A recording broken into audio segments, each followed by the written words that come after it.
ನಮಸ್ಕಾರ ಸ್ಪರ್ಧಾ ಸ್ನೇಹಿತರೆ, ತಮಗೆಲ್ಲರಿಗೂ ಮಹಿಮಾ ಯೂಟ್ಯೂಬ್ ಚಾನಲ್ಗೆ ಆತ್ಮೀಯ ಸ್ವಾಗತ. ನಾನು ನಿಮ್ಮ ಮರಿಸ್ವಾಮಿ ಉಮಲೂಟಿ. ಸ್ನೇಹಿತರೆ, ಇವತ್ತೇ ನಡೆದಿರ್ತಕ್ಕಂಥ ನವೆಂಬರ್ 2, 2025 ನಡೆದಿರ್ತಕ್ಕಂತಹ ಕೆಸೆಟ್ ಪ್ರಶ್ನೆ ಪತ್ರಿಕೆಯಲ್ಲಿನ ಮಾನಸಿಕ ಸಾಮರ್ಥ್ಯದ ಕ್ವಶನ್ಗಳನ್ನು ಇವತ್ತಿನ ಈ ತರಗತಿಯಲ್ಲಿ ನಾನು ಸಾಲ್ವ್ ಮಾಡ್ತಾ ಹೋಗ್ತೀನಿ. ಇಲ್ಲಿ ತುಂಬ ಪ್ರಮುಖವಾಗಿ 15 ಕ್ವಶನ್ಗಳನ್ನು ಕೇಳಿದರೆ ಆ 15 ಕ್ವಶನ್ಗಳು ತುಂಬ ಪ್ರಮುಖವಾಗಿರ್ತಕ್ಕಂಥ ಟಾಪಿಕ್ ಮೇಲೆ ಇದ್ದಾವೆ. ಅದು ಗ್ರಾಫ್ ಮೇಲೆ ಇದ್ದಾವೆ, ತದನಂತರ ಪೇ ಚಾರ್ಟ್ ಮೇಲೆಗಳಿದ್ದಾವೆ, ರ್ಯಾಂಕಿಂಗ್ ರಿಲೇಟೆಡ್ ಆಗಿರ್ತಕ್ಕಂಥ ಕ್ವಶನ್ಗಳಿದ್ದಾವೆ, ಆಮೇಲೆ ಪರ್ಸೆಂಟೇಜ್ ಮೇಲಿದ್ದಾವೆ. ಅದೇ ರೀತಿಯಾಗಿ ತುಂಬ ಪ್ರಮುಖವಾಗಿರ್ತಕ್ಕಂತಹ ಟೈಮ್ ಅಂಡ್ ಡಿಸ್ಟೆನ್ಸ್ ಮೇಲಿದೆ, ಡೈರೆಕ್ಷನ್ ಮೇಲಿದೆ ಮತ್ತು ಕೋಡಿಂಗ್ ಡಿಕೋಡಿಂಗ್ ಅದರ ಮೇಲೆ. ಈ ರೀತಿ ಬೇರೆ ಬೇರೆ ಟಾಪಿಕ್ ಮೇಲೆ ತುಂಬ ಪ್ರಮುಖವಾಗಿರ್ತಕ್ಕಂಥ 16 ಕ್ವಶನ್ಗಳನ್ನು ಕೇಳಿದರೆ ಆ ಎಲ್ಲ ಕ್ವಶನ್ಗಳನ್ನು ಈಸಿಯಾಗಿ ನಿಮ್ಮ ಮುಂದೆ ಸಾಲ್ವ್ ಮಾಡ್ತಾ ಹೋಗ್ತೀನಿ. ದಯವಿಟ್ಟು ಇಲ್ಲಿ ಬರ್ತಕ್ಕಂಥ ಎಲ್ಲ ಕ್ವಶನ್ಗಳನ್ನು ನೋಡಿ. ಇವು ನೀವು ಮುಂಬರ್ತಕ್ಕಂಥ ಪರೀಕ್ಷೆಗಳಿಗೆ ತುಂಬ ಅನುಕೂಲ ಆಗುತ್ತೆ. ಈ ವರ್ಷದಲ್ಲಿ ಈ ನಡೆದಿರ್ತಕ್ಕಂಥ ಈ ಒಂದು ಪರೀಕ್ಷೆಯ ಪ್ರಶ್ನೆ ಪತ್ರಿಕೆಯಲ್ಲಿರತಕ್ಕಂಥ ಈ ಒಂದು ಮಾನಸಿಕ ಸಾಮರ್ಥ್ಯದ ಕ್ವಶನ್ಗಳನ್ನು ನೀವು ಬಿಡಿಸೋದ್ರಿಂದ ಮುಂದೆ ಬರ್ತಕ್ಕಂಥ PCPS ಆಗಿರ್ಬೋದು, SDA, FDA ಆಗಿರ್ಬೋದು, ಇನ್ನಿತರ ಎಲ್ಲ ಹುದ್ದೆಗಳಿಗೂ ಕೂಡ ಅನುಕೂಲ ಆಗ್ತಕ್ಕಂಥ ಮಾನಸಿಕ ಸಾಮರ್ಥ್ಯದ ಕ್ವಶನ್ಗಳು ಇವಾಗಿರೋದ್ರಿಂದ ದಯವಿಟ್ಟು ಇಲ್ಲಿ ಬರ್ತಕ್ಕಂಥ ಎಲ್ಲ ಕ್ವಶನ್ಗಳನ್ನು ನೋಡಿ ಅಂತ ಹೇಳ್ತಾ ಇವತ್ತಿನ ತರಗತಿಯನ್ನು ಪ್ರಾರಂಭ ಮಾಡ್ತಾ ಇದ್ದೀನಿ. Question number 1. ಒಂದು ಕಾರು 6 ಗಂಟೆಗಳಲ್ಲಿ 50 km/h ವೇಗದಲ್ಲಿ ಒಂದು ನಿರ್ದಿಷ್ಟ ದೂರವನ್ನು ಕ್ರಮಿಸುತ್ತದೆ. ಒಂದು ಬೇಸಿಕ್ ಆಗಿರ್ತಕ್ಕಂಥ ಕ್ವಶನ್ ಅನ್ನು ಕೇಳಿದ್ರೆ ಟೈಮ್ ಅಂಡ್ ಡಿಸ್ಟೆನ್ಸ್ ಅಲ್ಲಿ 4 ಗಂಟೆಗಳಲ್ಲಿ ಅದೇ ದೂರವನ್ನು ಕ್ರಮಿಸಲು ಯಾವ ವೇಗದಲ್ಲಿ ಕ್ರಮಿಸಬೇಕು ಅಂತ ಕ್ವಶನ್ ಕೇಳಿದ್ರೆ ಎಷ್ಟು ಸಿಂಪಲ್ ಆಗಿದೆ ನೋಡಿ. 6 ಗಂಟೆಯಲ್ಲಿ 50ರ ಸ್ಪೀಡಲ್ಲಿ ಹೋಗ್ತಾ ಇದೆ ಅಂತೆ. ಹಾಗಾದ್ರೆ ಇಲ್ಲಿ ಡಿಸ್ಟೆನ್ಸ್ ಏನಾಗುತ್ತೆ? Distance equal to time into speed. Distance equal to time into speed. ಅಂದರೆ 6 ಗಂಟೆಯಲ್ಲಿ 1 ಗಂಟೆಗೆ 50 km ಹೋದ್ರೆ 6 ಗಂಟೆಗೆ ಎಷ್ಟಾಗುತ್ತೆ? 5 6 30. ಟೋಟಲ್ ಡಿಸ್ಟೆನ್ಸ್ 300 km ಆಯಿತು. ಟೋಟಲ್ ಡಿಸ್ಟೆನ್ಸ್ ಎಷ್ಟಾಯ್ತು? ಇಲ್ಲಿ 300 km ಆಯಿತು. ಈಗ ಇಲ್ಲಿ ಕ್ವಶನ್ ಕೇಳಿರ್ತಕ್ಕಂಥದ್ದು ಇಲ್ಲಿ ಅದೇ ದೂರವನ್ನ 4 ಗಂಟೆಗಳಲ್ಲಿ ಕ್ರಮಿಸಬೇಕಾದ್ರೆ ಇದೇ 300 km ಅನ್ನ ಟೈಮ್ ಎಷ್ಟಂತೆ 4 ಗಂಟೆಗಳಲ್ಲಿ ಕ್ರಮಿಸಬೇಕಾದ್ರೆ ಯಾವ ಸ್ಪೀಡಲ್ಲಿ ಹೋಗಬೇಕಂತೇಳಿ ಒಂದು ಬೇಸಿಕ್ ಆಗಿರ್ತಕ್ಕಂಥ ಕ್ವಶನ್ ಅನ್ನು ಕೇಳಿದ್ರೆ, ಹೌದಾ? 4 ಗಂಟೆಲಿ ಹೋಗ್ಬೇಕಾದ್ರೆ ಏನು ಮಾಡಬೇಕು? Speed is equal to distance divided by time. Speed ಎಷ್ಟಿದೆ? ಡಿಸ್ಟೆನ್ಸ್ ಎಷ್ಟಿದೆ? 300 km ಇದೆ. ಟೈಮ್ ಎಷ್ಟಲ್ಲಿ ಹೋಗ್ಬೇಕಂತೆ? 4 ಗಂಟೆಗಳಲ್ಲಿ ಹೋಗ್ಬೇಕಂತೆ. ಎಷ್ಟಾಗುತ್ತೆ ನೋಡ್ರಿ, 2ರ ಮೇಲೆ ಹೋಗ್ತಾವಲ್ಲ, 2 2 4, 2 1 2, 1 ಉಳಿಯುತ್ತೆ, 10 ಆಗುತ್ತೆ, 2 5 10, 0 0 ಕ್ಯಾನ್ಸಲ್ ಆಯಿತು. 300 ಮತ್ತು 4. 2 1 2, 2 7 14, 1 ಉಳಿಯುತ್ತೆ, 10 ಆಗುತ್ತೆ, 2 5 10, 75 km/h ವೇಗದಲ್ಲಿ ಕ್ರಮಿಸಿದಾಗ ಅದೇ ದೂರವನ್ನ 4 ಗಂಟೆಗಳಲ್ಲಿ ಕ್ರಮಿಸುತ್ತೆ. Right answer. ಕ್ಲಿಯರ್? ಈಗ ಎಷ್ಟಿದೆ ನೋಡ್ರಿ, ಆಯ್ಕೆಯಲ್ಲಿದ್ದಾನೆ 75 km/h. ಎಸ್, ಆಯ್ಕೆ 4 ಕರೆಕ್ಟ್ ಆಗಿರ್ತಕ್ಕಂಥ ಉತ್ತರ ಆಗುತ್ತೆ. ಕ್ಲಿಯರ್? ಅರ್ಥ ಆಯ್ತು ಸ್ನೇಹಿತರೆ? ಎಸ್, ಈಸಿಯಾಗಿ ಅರ್ಥ ಆಯ್ತು ಅಂತ ನನ್ನ ಭಾವನೆ ಇದೆ. ದಯವಿಟ್ಟು ನಿಮ್ಮ ಸ್ನೇಹಿತರು ಎಷ್ಟು ಜನ ಇದ್ದಾರೆ ಅವರೆಲ್ಲರಿಗೂ ವಿಡಿಯೋನ ಶೇರ್ ಮಾಡಿ ಅಂತ ಹೇಳ್ತಾ ಮುಂದಿನ ಕ್ವಶನ್ಗೆ ಹೋಗ್ತಾ ಇದ್ದೀನಿ. Question number 2. ಒಂದು ನಿರ್ದಿಷ್ಟ ಭಾಷೆಯಲ್ಲಿ ಕಾಫಿಯನ್ನು 3156655 ಎಂದು ಬರೆದರೆ ಅದೇ ಭಾಷೆಯಲ್ಲಿ ಟೀಯನ್ನು ಹೇಗೆ ಬರೆಯಲಾಗುತ್ತದೆ? ನೋಡ್ರಿ, ಇದು ಕೂಡ ತುಂಬಾ ಈಸಿಯಾಗಿ ಕೇಳಿದ್ದಾನೆ. ಕಾಫಿ COFFE ಅನ್ನ 3156655 ಇಲ್ಲಿ ನಮಗೆ ಗೊತ್ತಾಗ್ಬಿಡುತ್ತೆ. FFE ಬಂದಲ್ಲಿ XXE ಬಂದಿದೆ. ಹಾಗಾದ್ರೆ ಎಫ್ ದ ಜಾಗದಲ್ಲಿ 6 ಬಂದಿದೆ, ದ ಜಾಗದಲ್ಲಿ ಇ ಬಂದಿದೆ ಅಂದಮೇಲೆ ಇವುಗಳನ್ನ ABCD ಯಾವ ಅನುಕ್ರಮದಲ್ಲಿ ಹೇಳ್ತೀವಿ ಅದೇ ಕ್ರಮಾನುಗತ ಸಂಖ್ಯೆಯಲ್ಲಿದ್ದಾವೆ. ಹಾಗಾದ್ರೆ ಅವುಗಳ ಬಗ್ಗೆ ಈಸಿಯಾಗಿ ನೆನಪಿಟ್ಕೊಳ್ಳಕ್ಕೆ ಹೇಳಿದ್ರೆ ನಾನು ಇಜೋಟಿ ಅಂತೇಳಿ. ಇಜೋಟಿ. ಇದು 5, ಜೆದ್ದು 10, ಓದ್ದು 15ನೇ ಪ್ಲೇಸು, ಟಿದ್ದು 15, 20, ವಾಯ್ದು ಎಷ್ಟಾಗುತ್ತೆ? 25. ಇದರ ಆಜು ಬಾಜು ಅಕ್ಕಪಕ್ಕ ಇರತಕ್ಕಂಥ ಸಂಖ್ಯೆಗಳ ಅಕ್ಷರಗಳ ಸಂಖ್ಯೆಯನ್ನು ನಾವು ಈಸಿಯಾಗಿ ಅರ್ಥ ಮಾಡ್ಕೊಳ್ಬಹುದು, ಸ್ಥಾನಗಳನ್ನ. ಈಗ ಇಲ್ಲಿ CABC ಅದನ್ನ ಈಸಿಯಾಗಿ ಬಿಡ್ತೀವಿ 3 ಅಂತೇಳಿ. ಅದೇ ರೀತಿಯಾಗಿ ಎಫ್ದು 6 ಇದೆ, ನಂತರ ಎಫ್, ಇದು 5 ಇದೆ. ಕ್ಲಿಯರ್ ಆಯ್ತು. ಬಟ್ ಇಲ್ಲಿ ಓದ್ ಎಷ್ಟು ಬಂದಿದೆ? 15 ಬಂದಿದೆ. ಹಾಗಾದ್ರೆ ಓದ ಸ್ಥಾನ ಇಲ್ಲಿ 15 ಇದೆ, 15ಕ್ಕೆ 5 ಬಂದಿದೆ, ಕರೆಕ್ಟ್ ಇದೆ. ಅಂದ್ರೆ ಅವುಗಳ ಸ್ಥಾನ ಸಂಖ್ಯೆಗಳನ್ನ ಯಾವ ರೀತಿ ಇದೆ ಅದೇ ರೀತಿ ಹಚ್ಚಿದ್ದಾರೆ ಅಷ್ಟೇ. ಹಾಗಾದ್ರೆ ಈಗ ಇಲ್ಲಿ ಟಿ ಇಲ್ಲೇ ಇದೆ ನೋಡ್ರಿ, 20 ಮುಗೀತು. ಇದೆಷ್ಟಿದೆ? 5. ಎಷ್ಟು ಸಿಂಪಲ್ ಆಗಿ ಕೇಳಿದ್ರೆ ಏದೆಷ್ಟಿದೆ? 1. ಹಾಗಾದ್ರೆ ಈ ಟಿದ ಒಂದು ಅದೇ ನಿರ್ದಿಷ್ಟ ಕ್ರಮದಲ್ಲಿ ಬರೆದಾಗ 2051 ರೈಟ್ ಆನ್ಸರ್ ಆಗುತ್ತೆ. ಆಯ್ಕೆಯಲ್ಲಿ 2051 ಇದೆನಾ? ಎಸ್, ಆಯ್ಕೆ 3 ಕರೆಕ್ಟ್ ಆಗಿರ್ತಕ್ಕಂಥ ಉತ್ತರ ಆಗುತ್ತೆ. ಎಲ್ಲರೂ ಕೂಡ ಇಲ್ಲಿ ಹೇಳಿರ್ತಕ್ಕಂಥ ಎರಡೂ ಕ್ವಶನ್ಗಳಿಗೂ ಕರೆಕ್ಟ್ ಆಗಿ ಉತ್ತರ ನೀಡಿರ್ತಕ್ಕಂಥ ನನ್ನ ಭಾವನೆ ಇದೆ. ಇದೇ ರೀತಿಯಾಗಿ ನೆಕ್ಸ್ಟ್ ಕ್ವಶನ್ ಬಿಡಿಸ್ತಾ ಹೋಗೋಣ. Question number 3.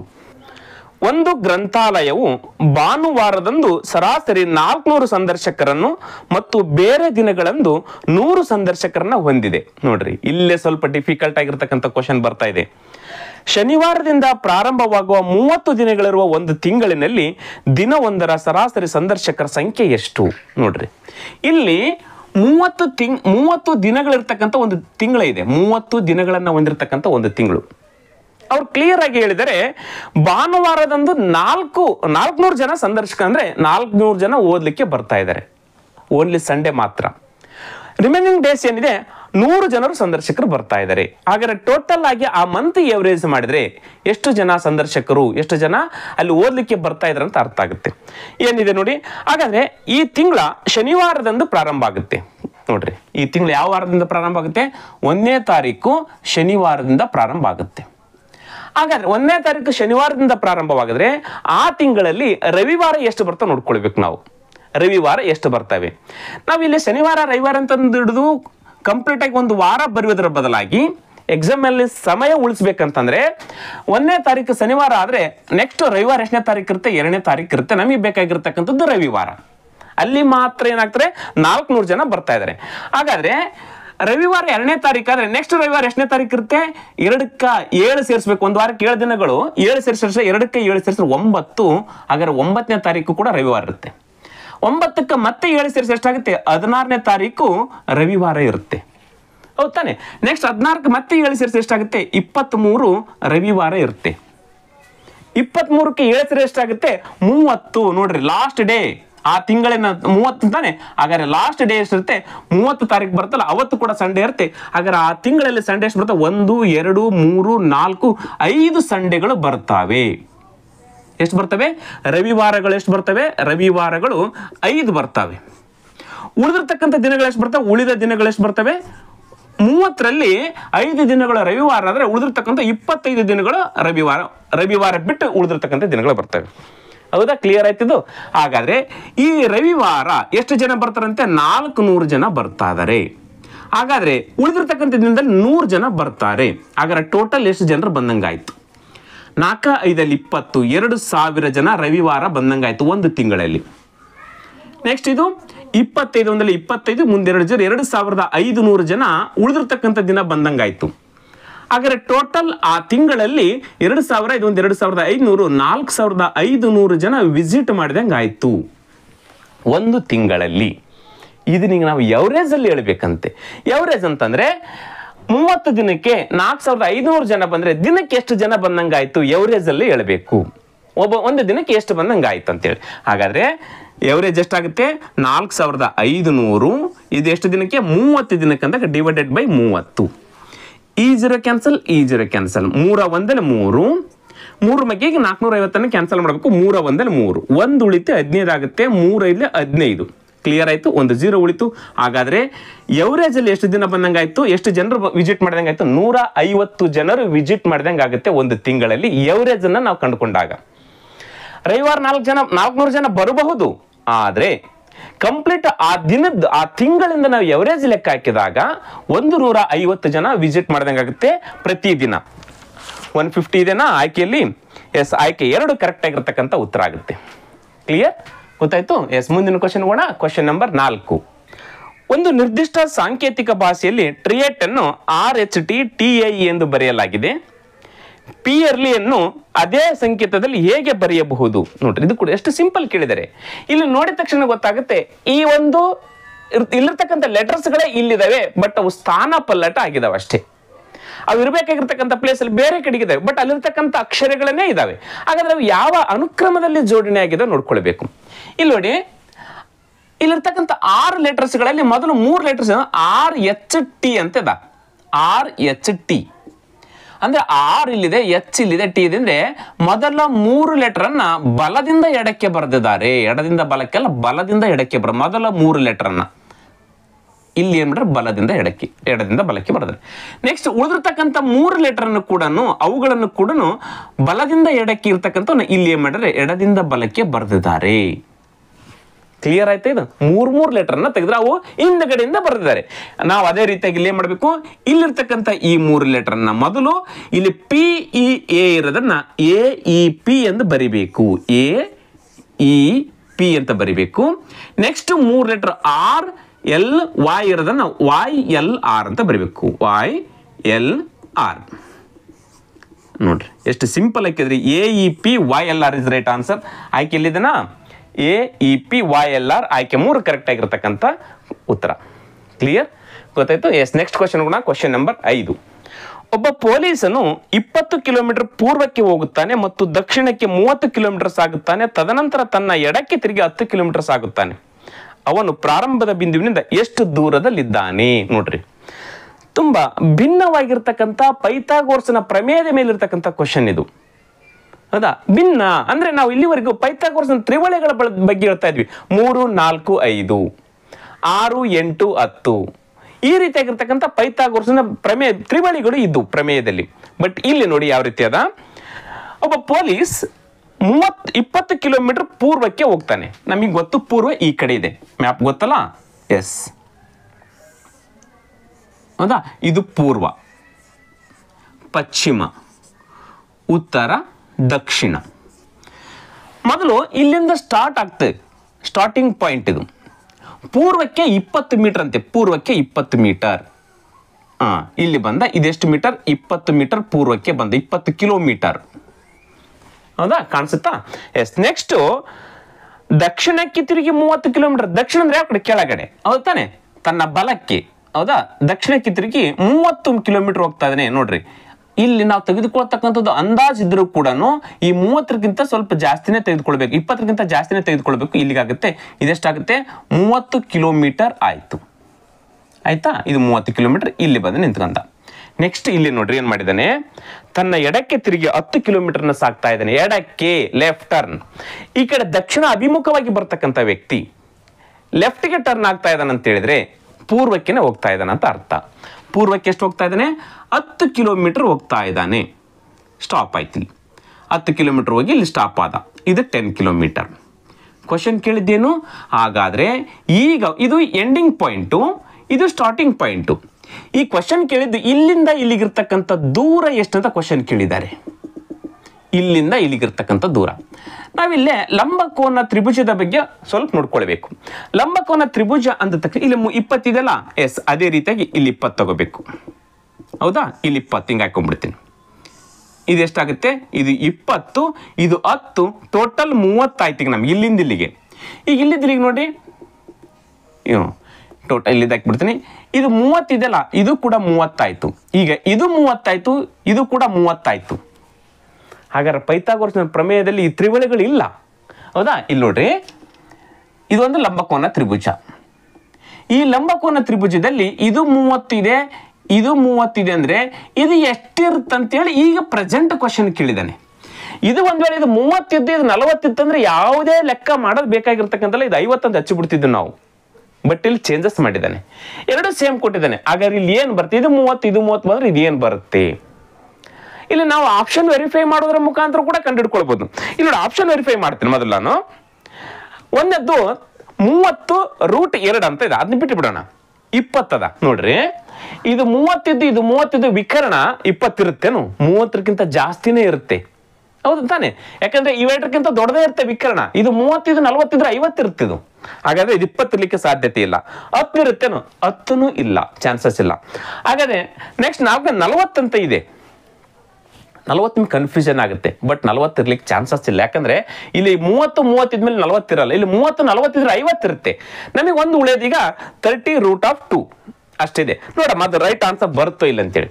ಈಗ ನಾವು ಆ ಒಂದು ಪೈಥಾಗೋರಸ್ನ ಪ್ರಮೇಯದ ಮೇಲೇನೆ ಲೆಕ್ಕ ಮಾಡೋಣ. ಏನಿದೆ ಪ್ರಮೇಯ? AC² ಇದು AC AC² AB² + BC². ಇದು ಸೂತ್ರ ಏನಿದೆ? AC²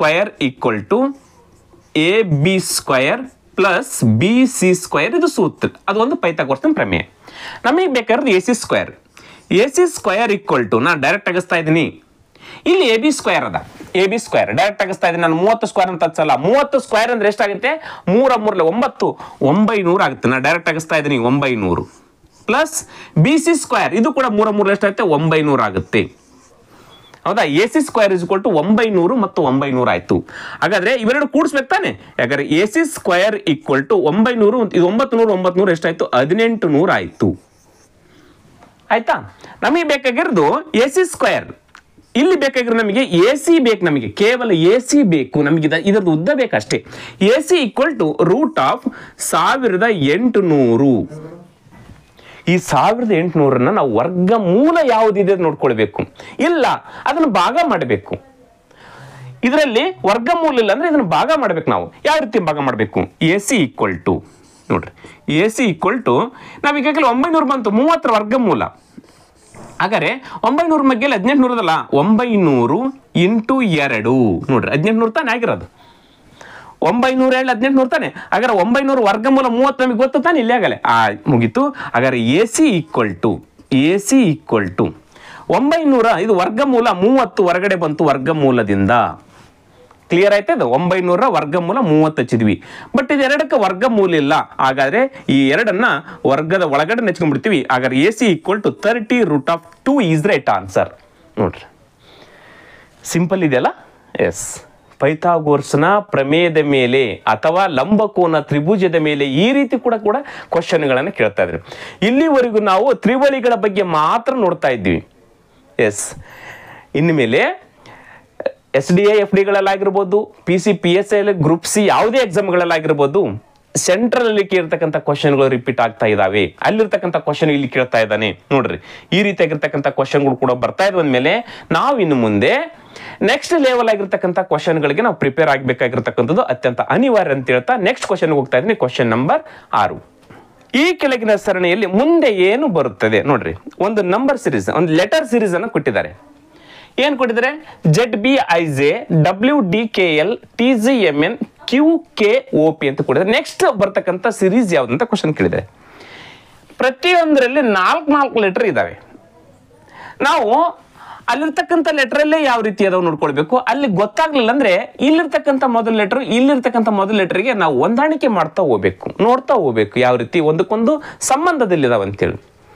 ಎಸ್, ಇದಾವೆ ನೋಡಿ. ಈಗ ಇಲ್ಲಿ Z ಅದ, ಇಲ್ಲಿ W ಅದ, ಇಲ್ಲಿ T ಅದ, ಇಲ್ಲಿ Q ಅದ. ಹೌದಾ? ಎಸ್. ಈಗ ಇದು ರಿವರ್ಸ್ ಇದೆ ಅಂತ ಅರ್ಥ ಆಯ್ತು ನಮ್ಗೆ. ಈ ಕಡೆಯಿಂದ ಬಂದದ QRST. ನೋಡ್ರಿ, RST ಎರಡು ಸ್ಕಿಪ್ ಆಗಿ ನೆಕ್ಸ್ಟ್ ಲೆಟರ್ ಬಂದದ. TUVW ಇಲ್ಲಿ ಕೂಡ 2 ಲೆಟರ್ ಸ್ಕಿಪ್ ಆಗಿ ನೆಕ್ಸ್ಟ್ ಇಲ್ಲಿ ಬಂದದ. ಆಮೇಲೆ WXYZ ನೋಡ್ರಿ ಸಿಕ್ತು ನಿಮಗೆ. ಇಲ್ಲಿ ಏನಾಗಿದೆ? ಇಲ್ಲಿಂದ ಇಲ್ಲಿಗೆ ಬರ್ಬೇಕಾದ್ರೆ 2 ಲೆಟರ್ ಸ್ಕಿಪ್ ಆಗಿದಾವೆ. ಯಾವುದು? Q, R ಮತ್ತು S. ಈ ಕಡೆಯಿಂದ ನೋಡ್ರಿ, ಈ ಕಡೆ ಇದೆ, ರಿವರ್ಸ್ ಇದೆ. ಇಲ್ಲಿ TUV. ನೆಕ್ಸ್ಟ್ ಇಲ್ಲಿಂದ ಇಲ್ಲಿಗೆ WX ಮತ್ತು Y 2 ಸ್ಕಿಪ್ ಆಗಿ Z ಬಂದದ. ಹಾಗಾದ್ರೆ ಯಾವ 2 ಲೆಟರ್ ಸ್ಕಿಪ್ ಆಗಿ Q ಬಂದಿದೆ? ಯಾವ 2 ಲೆಟರ್ ಸ್ಕಿಪ್ ಆಗಿ ನಿಮಗೆ ಗೊತ್ತಾಗಲಿಲ್ಲ, ಬರ್ಕೊಳ್ಳೋಣ. ಇಲ್ಲಿ ಏನಪ್ಪ? OPQRS ಅಂತ ಇಲ್ಲಿ Q ಬಂದಿದೆ. Q ಬಂದಿದ ಮೇಲೆ ಇವೆರಡು ಸ್ಕಿಪ್ ಆಗಿ Q ಬಂದಿದೆ. ಈ 2 ಲೆಟರ್ ಸ್ಕಿಪ್ ಆಗಿ ಇದಕ್ಕೆ ಇಂದ ಹೋಗ್ಬೇಕು ನಾವು. ಇನ್ನು ಯಾವುದು? MNOPQ. ಹಾಗಾದ್ರೆ N ಇಂದ 2 ಸ್ಕಿಪ್ ಆಗಿ O ಮತ್ತು P ಸ್ಕಿಪ್ ಆಗಿ Q ಬಂದಿದೆ. ಹಾಗಾದ್ರೆ ಇಲ್ಲಿ ಬರ್ತಕ್ಕಂಥ ಮೊದಲನೇ letter N is right answer. ಮುಗೀತಿ ಒಂದ್ರದ್ದು. ನೆಕ್ಸ್ಟ್ 2ನೇ ಲೆಟರ್ಗೆ ಬರಬೇಕು. ಇಲ್ಲೇ ನೋಡ್ಕೊಂಡ್ಬಿಡ್ಬೇಕು. ನಂಗೆ 4 ಲೆಟರ್ ಅಲ್ಲಿ ಮೊದಲಿರ್ತಕ್ಕಂಥದ್ದನ್ನ ಮಾತ್ರ ಇಟ್ಕೊಳ್ಬೇಕು. ಉಳಿದಿರ್ತಕ್ಕಂಥ 2 ಇದಾವೆ, ಅವ್ನು ತೆಗೆದಾಕ್ಬಿಡ್ರಿ. ಎಲಿಮಿನೇಷನ್ ಆಯ್ತು, ಮುಗೀತು. ನೆಕ್ಸ್ಟ್ B ನೋಡ್ರಿ, BCD ನೋಡ್ರಿ ಏನದ? ಇಲ್ಲಿ ಇಂಪಾರ್ಟೆಂಟ್ ಅದ. BCD ಒಂದು ಸ್ಕಿಪ್ ಆಗಿ D ಬಂದದ. DEFG ನೋಡ್ರಿ, D ಅದ, D ಆದ ನಂತರ EFG ನೋಡ್ರಿ, ಇಲ್ಲಿ 2 ಸ್ಕಿಪ್ ಆಗಿ ನೆಕ್ಸ್ಟ್ ಲೆಟರ್ ಬಂದದ. ಇಲ್ಲಿ 1 ಸ್ಕಿಪ್ ಆಗಿ, ಇಲ್ಲಿ 2 ಸ್ಕಿಪ್ ಆಗಿ, ನೆಕ್ಸ್ಟ್ ಇಲ್ಲಿ 3 ಸ್ಕಿಪ್ ಆಗಿ ಬರಬೇಕು. GH ಅದ, IJ ನೆಕ್ಸ್ಟ್ ಲೆಟರ್ K ಬಂತು. ಆಯ್ತಾ? ಇಲ್ಲಿ ಅಂದ್ರೆ 3 ಸ್ಕಿಪ್ ಆಗಿ ನೆಕ್ಸ್ಟ್ K ಬಂತು. ಈಗ K ದಿಂದ 4 ಲೆಟರ್ ಸ್ಕಿಪ್ ಆಗಿ 5ನೇ ಲೆಟರ್ ಇಲ್ಲಿ ಬರುತ್ತೆ. K ಆದ ನಂತರ ಯಾವ್ದು ಬರ್ತಾ? MNIJKLMNO ಓ ಪಿ ಬರಬೇಕು. 1 2 3 ಎಸ್ 4 ಸ್ಕಿಪ್ ಆಗಿ ಎಸ್ ಪಿ ಬರಬೇಕು. ರೈಟ್ ಆನ್ಸರ್ ಆಗುತ್ತೆ ನೋಡ್ರಿ. 1 2 3 4 5ನೇ ಲೆಟ್ರು. ಹಾಗಾದ್ರೆ ಇಲ್ಲಿ ಬರ್ತಕ್ಕಂಥದ್ದು ಪಿ. ಈಗ 2ನೇ ಲೆಟರ್ ಯಾವ್ದದ? ಪಿ ಇದಲ್ಲ. ಎಸ್ 1ನೇ ಆಯ್ಕೆಯಲ್ಲಿ ಎನ್ ಪಿ ಅದ, 4ನೇ ಆಯ್ಕೆಯಲ್ಲಿ ಎನ್ ಓ ಅದ. ಎನ್ ಪಿ ಅದಲ್ಲ 1ನೇ ಆಯ್ಕೆ ರೈಟ್ ಆನ್ಸರ್. ಮುಂದೆ ನೋಡ್ಲಿಕ್ಕೆ ಹೋಗ್ಬಿಡ್ರಿ, 2 ಕರೆಕ್ಟ್ ಆಗಿರ್ತವೆ ಅವು. ಎನ್ ಮತ್ತು ಪಿ ರೈಟ್ ಆನ್ಸರ್ ಆಗುತ್ತೆ. ಎಸ್ ಅವು ಕೂಡ ನೋಡೋಣ. ಐ ಜೆ ಕೆ 1 ಲೆಟರ್ ಅದ. J K. L M 1 letter. M N O. O ನಂತರ ಪಿ ಕ್ಯೂ. ನೋಡ್ರಿ ಕ್ಯೂ ಅದನ. ಎಸ್ ಕ್ಯೂ ಕರೆಕ್ಟ್ ಇದೆ, ಹೌದಾ? 1 ಲೆಟರ್ ಕ್ಯೂ ಅದನ. ಅದೇ ರೀತಿಯಾಗಿ J K L M N O P Q R. ನೋಡ್ರಿ ಎಷ್ಟು ಈಸಿ ಅದ ನೋಡ್ರಿ. N P Q R is right answer ಆಗುತ್ತೆ. ಆಯ್ಕೆ 1 ಕರೆಕ್ಟ್ ಆಗಿರ್ತಕ್ಕಂಥ ಉತ್ತರ. ಕ್ಲಿಯರ್ ಗೊತ್ತಾಯ್ತು? ಎಸ್ ಮುಂದಿನ ಕ್ವಶನ್ ಹೋಗೋಣ. Question number 7. ತ್ರಿಭುಜವು ವೈದ್ಯರನ್ನು, ವೃತ್ತವು ಆಟಗಾರರನ್ನು ಮತ್ತು ಆಯತವು ಕಲಾವಿದರನ್ನ ಪ್ರತಿನಿಧಿಸುತ್ತದೆ. ನೋಡಿ ಇಲ್ಲೊಂದು 3 ಆಕೃತಿಗಳನ್ನು ಕೊಟ್ಟಿದ್ದಾರೆ. ಒಂದು ವೃತ್ತ, ಒಂದು ತ್ರಿಭುಜ, ನೆಕ್ಸ್ಟ್ ಇನ್ನ ಒಂದು ಆಯತ. ಈ ವೃತ್ತ ಆಟಗಾರನ ಪ್ರತಿನಿಧಿಸುತ್ತೆ, ತ್ರಿಭುಜವು ವೈದ್ಯರನ್ನ ಡಾಕ್ಟರ್ನ ಪ್ರತಿನಿಧಿಸುತ್ತೆ, ಈ ಚೌಕ ಅಥವಾ ಆಯತ ಕಲಾವಿದರನ್ನ ಪ್ರತಿನಿಧಿಸುತ್ತೆ. ಇಲ್ಲಿ ಕ್ವಶನ್ ಏನು ಕೇಳಿದ್ದಾರೆ? ಹಾಗಾದ್ರೆ ಯಾವ ಸಂಖ್ಯೆಯು ಆಟಗಾರರೂ ಅಲ್ಲದ, ವೈದ್ಯರೂ ಅಲ್ಲದ ಕಲಾವಿದರನ್ನ ಪ್ರತಿನಿಧಿಸುತ್ತೆ? ನೋಡ್ರಿ ಇಲ್ಲಿ 8 ನಂಬರ್ ಇದಾವೆ. ಆ 8 ನಂಬರಲ್ಲಿ ಅವರು ಕ್ಲಿಯರ್ ಆಗಿ ಹೇಳಿದ್ರೆ ಆಟಗಾರರು ಇರಬಾರ್ದು, ವೈದ್ಯರೂ ಆಗಿರಬಾರ್ದು. ಹಾಗಾದ್ರೆ ಕಲಾವಿದರನ್ನ ಪ್ರತಿನಿಧಿಸ್ತಕ್ಕಂಥ ಈ 8 ಸಂಖ್ಯೆಗಳಲ್ಲಿ ಯಾವುದು ಅಂತ ಹೇಳಿದ್ರೆ ಎಷ್ಟು ಸಿಂಪಲ್ ಇದೆ ನೋಡಿ. ಯಾವುದು ಅಲ್ಲ ಅದನ್ನು ತೆಗೆದು ಬಿಡ್ಬೇಕು ನಾವಿಲ್ಲಿ. ಯಾವಾಗ ಆಟಗಾರರು ಅಲ್ಲದಂದ ಮೇಲೆ ಆಟಗಾರರನ್ನ ಪ್ರತಿನಿಧಿಸ್ತಕ್ಕಂಥದ್ದು ವೃತ್ತ ತಾನೆ. ಎಸ್ ವೃತ್ತ ತೆಗೆದು ಬಿಡ್ಬೇಕು ನಾವು. ಯಾವಾಗ ವೃತ್ತ ಹೋಯ್ತು ಅಲ್ಲಿ 5 ಲೆಟರ್ ಹೋಗ್ಬಿಟ್ಟು, ಹೌದು ತಾನೆ? ಆಟಗಾರರು ಅಲ್ಲದ ಮೇಲೆ ಆಟಗಾರಲಿ 5 ನಂಬರ್ಸ್ ಬರ್ತಾ ಇದಾವೆ. 5 6 7 8 4 5 6 7 8 ಇವೆಲ್ಲ ಹೋಗ್ಬಿಟ್ಟು ಆಟಗಾರರು ಅಲ್ಲದ ಮೇಲೆ ಈ ಎಲ್ಲ ಸಂಖ್ಯೆಗಳು ಓದು. ಉಳಿದಿರ್ತಕ್ಕಂಥದ್ದು 1 2 3 1 2 ಮತ್ತು 3 ಆಟಗಾರ ಅಲ್ಲದಿರ್ತಕ್ಕಂಥವ್ರು. ನೆಕ್ಸ್ಟ್ ಮುಂದೆ ಹೇಳಿದ್ರೆ ವೈದ್ಯರೂ ಅಲ್ಲದ. ವೈದ್ಯರು ಅಲ್ಲದಂದ್ಮೇಲೆ ಈ ತ್ರಿಭುಜದ ಒಳಗಡೆ ಇರ್ತಕ್ಕಂಥದ್ದು ಬಿಡಬೇಕು. ತ್ರಿಭುಜದ ಒಳಗಡೆ 2 ಮತ್ತು 3 ಅದ. ಆ 2 ಮತ್ತು 3 ಇವರು ವೈದ್ಯರು ಇದ್ದಾರೆ, ಇವ್ರನ್ನ ತೆಗೆದಾಕ್ಬಿಟ್ರೆ ಉಳಿದಿರ್ತಕ್ಕಂಥ 1 ಮಾತ್ರ ಏನಾಗುತ್ತೆ? ಕಲಾವಿದರಾಗುತ್ತೆ. ಹಾಗಾದ್ರೆ ರೈಟ್ ಆನ್ಸರ್ ಏನಾಗುತ್ತೆ? ಆಯ್ಕೆ 1 ನಂಬರ್ 1 ಸಂಖ್ಯೆ ಮಾತ್ರ ಕಲಾವಿದರನ್ನ ಪ್ರತಿನಿಧಿಸುತ್ತೆ. ಎಷ್ಟು ಸಿಂಪಲ್ ಆಗಿರ್ತಕ್ಕಂಥ ಕ್ವಶನ್ ಕೇಳಿದ್ದಾರೆ. ಕ್ಲಿಯರ್? ಎಸ್ ಮುಂದಿನ ಕ್ವಶನ್ ನೋಡೋಣ. Question number 8. ಕೆಳಗಿನ ಗ್ರಾಫ್ ಒಂದು ವರ್ಷದಲ್ಲಿ ಪರೀಕ್ಷೆಗೆ ಹಾಜರಾದ ವಿದ್ಯಾರ್ಥಿಗಳ ಸಂಖ್ಯೆ ಮತ್ತು ಉತ್ತೀರ್ಣರಾದ ವಿದ್ಯಾರ್ಥಿಗಳ ಸಂಖ್ಯೆಯನ್ನ ಪ್ರತಿನಿಧಿಸುತ್ತೆ. ಒಂದು ಗ್ರಾಫ್ ಅನ್ನ ಕೊಟ್ಟಿದ್ದಾರೆ. ಆ ಗ್ರಾಫ್ ಅಲ್ಲಿ ಕ್ಲಿಯರ್ ಆಗಿ ಹೇಳಿದರೆ ಈ ರೀತಿ ಗ್ರಾಫ್ ಇದೆ, ಹೌದಾ? ಈ ರೀತಿ ಗ್ರಾಫ್ ಅಲ್ಲಿ ಇದು ಕಂಪ್ಲೀಟ್ ಆಗಿ ಈ ಒಂದು ಗ್ರಾಫ್ ಪರೀಕ್ಷೆಗೆ ಹಾಜರಾಗಿರ್ತಕ್ಕಂಥ ವಿದ್ಯಾರ್ಥಿಗಳ ಸಂಖ್ಯೆಯನ್ನ ಪ್ರತಿನಿಧಿಸಿದೆ. ಕಂಪ್ಲೀಟ್ ಆಗಿರ್ತಕ್ಕಂಥ ಗ್ರಾಫ್. ಅದರಲ್ಲಿ ಕೆಲವೊಂದಿಷ್ಟು ಶೇಡ್ ಮಾಡಿದ್ದಾರೆ. ಹಿಂಗ ಲೈನ್ ಅಡ್ಡಗೆರೆಗಳನ್ನು ಹಾಕಿದ್ದಾರೆ. ಇದು ಅಡ್ಡಗೆರೆಗಳನ್ನು ಹಾಕಿರ್ತಕ್ಕಂಥದ್ದು ಇದು ಹಾಜರಾಗಿರ್ತಕ್ಕಂಥವ್ರು ಪರೀಕ್ಷೆಗೆ ಪಾಸ್ ಆದವ್ರನ್ನ ಗುರುತಿಸುತ್ತೆ. ಅವ್ರು ಕ್ಲಿಯರ್ ಆಗಿ ಕೊಟ್ಟಿದ್ದಾರೆ. ಉತ್ತೀರ್ಣರಾದ ವಿದ್ಯಾರ್ಥಿಗಳ ಸಂಖ್ಯೆ ಇದೇನಿದು? ಈ ರೀತಿಯಾಗಿರ್ತಕ್ಕಂಥದ್ದು ವಿದ್ಯಾರ್ಥಿಗಳ ಸಂಖ್ಯೆ. ಇದು ಟೋಟಲ್ ಏನು ಪರೀಕ್ಷೆಗೆ ಹಾಜರಾಗಿರ್ತಕ್ಕಂಥವ್ರು. ಇಲ್ಲಿ ಖಾಲಿ ಇದೆಯಲ್ಲ ಅದು ಏನಾಗಿರ್ತಕ್ಕಂಥವ್ರು? ಫೇಲ್ ಆಗಿರ್ತಕ್ಕಂಥವ್ರು. ನಮಗೆ ಗೊತ್ತಿರತಕ್ಕಂಥ ವಿಷಯ. ಹಾಗಾದ್ರೆ ಇಲ್ಲೇ ನಾವು ಮೊದಲು ನೋಡ್ರಿ 2000 ನಿಮಗೆ ಗ್ರಾಫ್ ಕಾಣ್ತಾ ಇದೆ ಚಿತ್ರದಲ್ಲಿ. 2000ದಲ್ಲಿ ಪರೀಕ್ಷೆಗೆ ಹಾಜರಾಗಿರ್ತಕ್ಕಂಥವ್ರು 40 ಜನ, ಪಾಸ್ ಆಗಿರ್ತಕ್ಕಂಥವ್ರು 10 ಜನ. ಅದೇ ರೀತಿಯಾಗಿ ಅಲ್ಲಿವರು 2004ರವರೆಗೂ 80 ಜನ ಪರೀಕ್ಷೆಗೆ ಹಾಜರಾಗಿದ್ದಾರೆ, ಪಾಸ್ ಆಗಿರ್ತಕ್ಕಂಥ 60 ಜನ. ನಿಮ್ಮಲ್ಲಿ ಗ್ರಾಫ್ ಕಾಣ್ತಾ ಇದೆ ಕ್ಲಿಯರ್ ಆಗಿ. ಕ್ವಶನ್ ಏನ್ ಕೇಳಿದ್ದಾರೆ? ಈ ಗ್ರಾಫ್ ಅನ್ನ ಆಧಾರವಾಗಿಟ್ಟುಕೊಂಡು ಪರೀಕ್ಷೆಗೆ ಹಾಜರಾದ ವಿದ್ಯಾರ್ಥಿಗಳಲ್ಲಿ ಪರೀಕ್ಷೆಯಲ್ಲಿ ಉತ್ತೀರ್ಣರಾಗಿರ್ತಕ್ಕಂಥ ವಿದ್ಯಾರ್ಥಿಗಳ ಶೇಕಡಾ ಸರಾಸರಿ ಎಷ್ಟು? ನೋಡ್ರಿ ಎವರೇಜ್ ಅನ್ನ ಕೇಳಿದ್ದಾರೆ. ಅದು ಪರ್ಸೆಂಟೇಜ್ ಅಲ್ಲಿ ಅದ. ಪರ್ಸೆಂಟೇಜ್ ಕೇಳಿದ್ದಾರೆ, ಡೈರೆಕ್ಟ್ ಆಗಿ ಹೇಳ್ಬಿಡ್ಬೋದು. ಹಾಗಾದ್ರೆ ಎಷ್ಟು ಹುಡುಗರಲ್ಲಿ ಎಷ್ಟು ಹುಡುಗರು ಪಾಸ್ ಆಗಿದ್ದಾರೆ, ಹಾಗಾದ್ರೆ 100ಕ್ಕೆ ಎಷ್ಟು ಪರ್ಸೆಂಟೇಜ್ ಅನ್ನ ಕೇಳಿದರೆ. ಪರೀಕ್ಷೆಗೆ ಹಾಜರಾದ ವಿದ್ಯಾರ್ಥಿಗಳಲ್ಲಿ ಪರೀಕ್ಷೆಯಲ್ಲಿ ಉತ್ತೀರ್ಣವಾಗಿರುವ ವಿದ್ಯಾರ್ಥಿಗಳು ನೋಡ್ರಿ, ಉತ್ತೀರ್ಣ ಪಾಸ್ ಆಗಿರ್ತಕ್ಕಂಥವ್ರು. ಹಾಗಾದ್ರೆ ನಾವಿಲ್ಲಿ ಟೋಟಲ್ ಸಂಖ್ಯೆಗಳನ್ನ ಕಂಡುಹಿಡ್ಕೊಳ್ಬೇಕು. ಪರೀಕ್ಷೆಗೆ ಹಾಜರಾಗಿರ್ತಕ್ಕಂಥ ಒಟ್ಟು ವಿದ್ಯಾರ್ಥಿಗಳ ಸಂಖ್ಯೆ ಎಷ್ಟು ಈ 5 ವರ್ಷಗಳಲ್ಲಿ?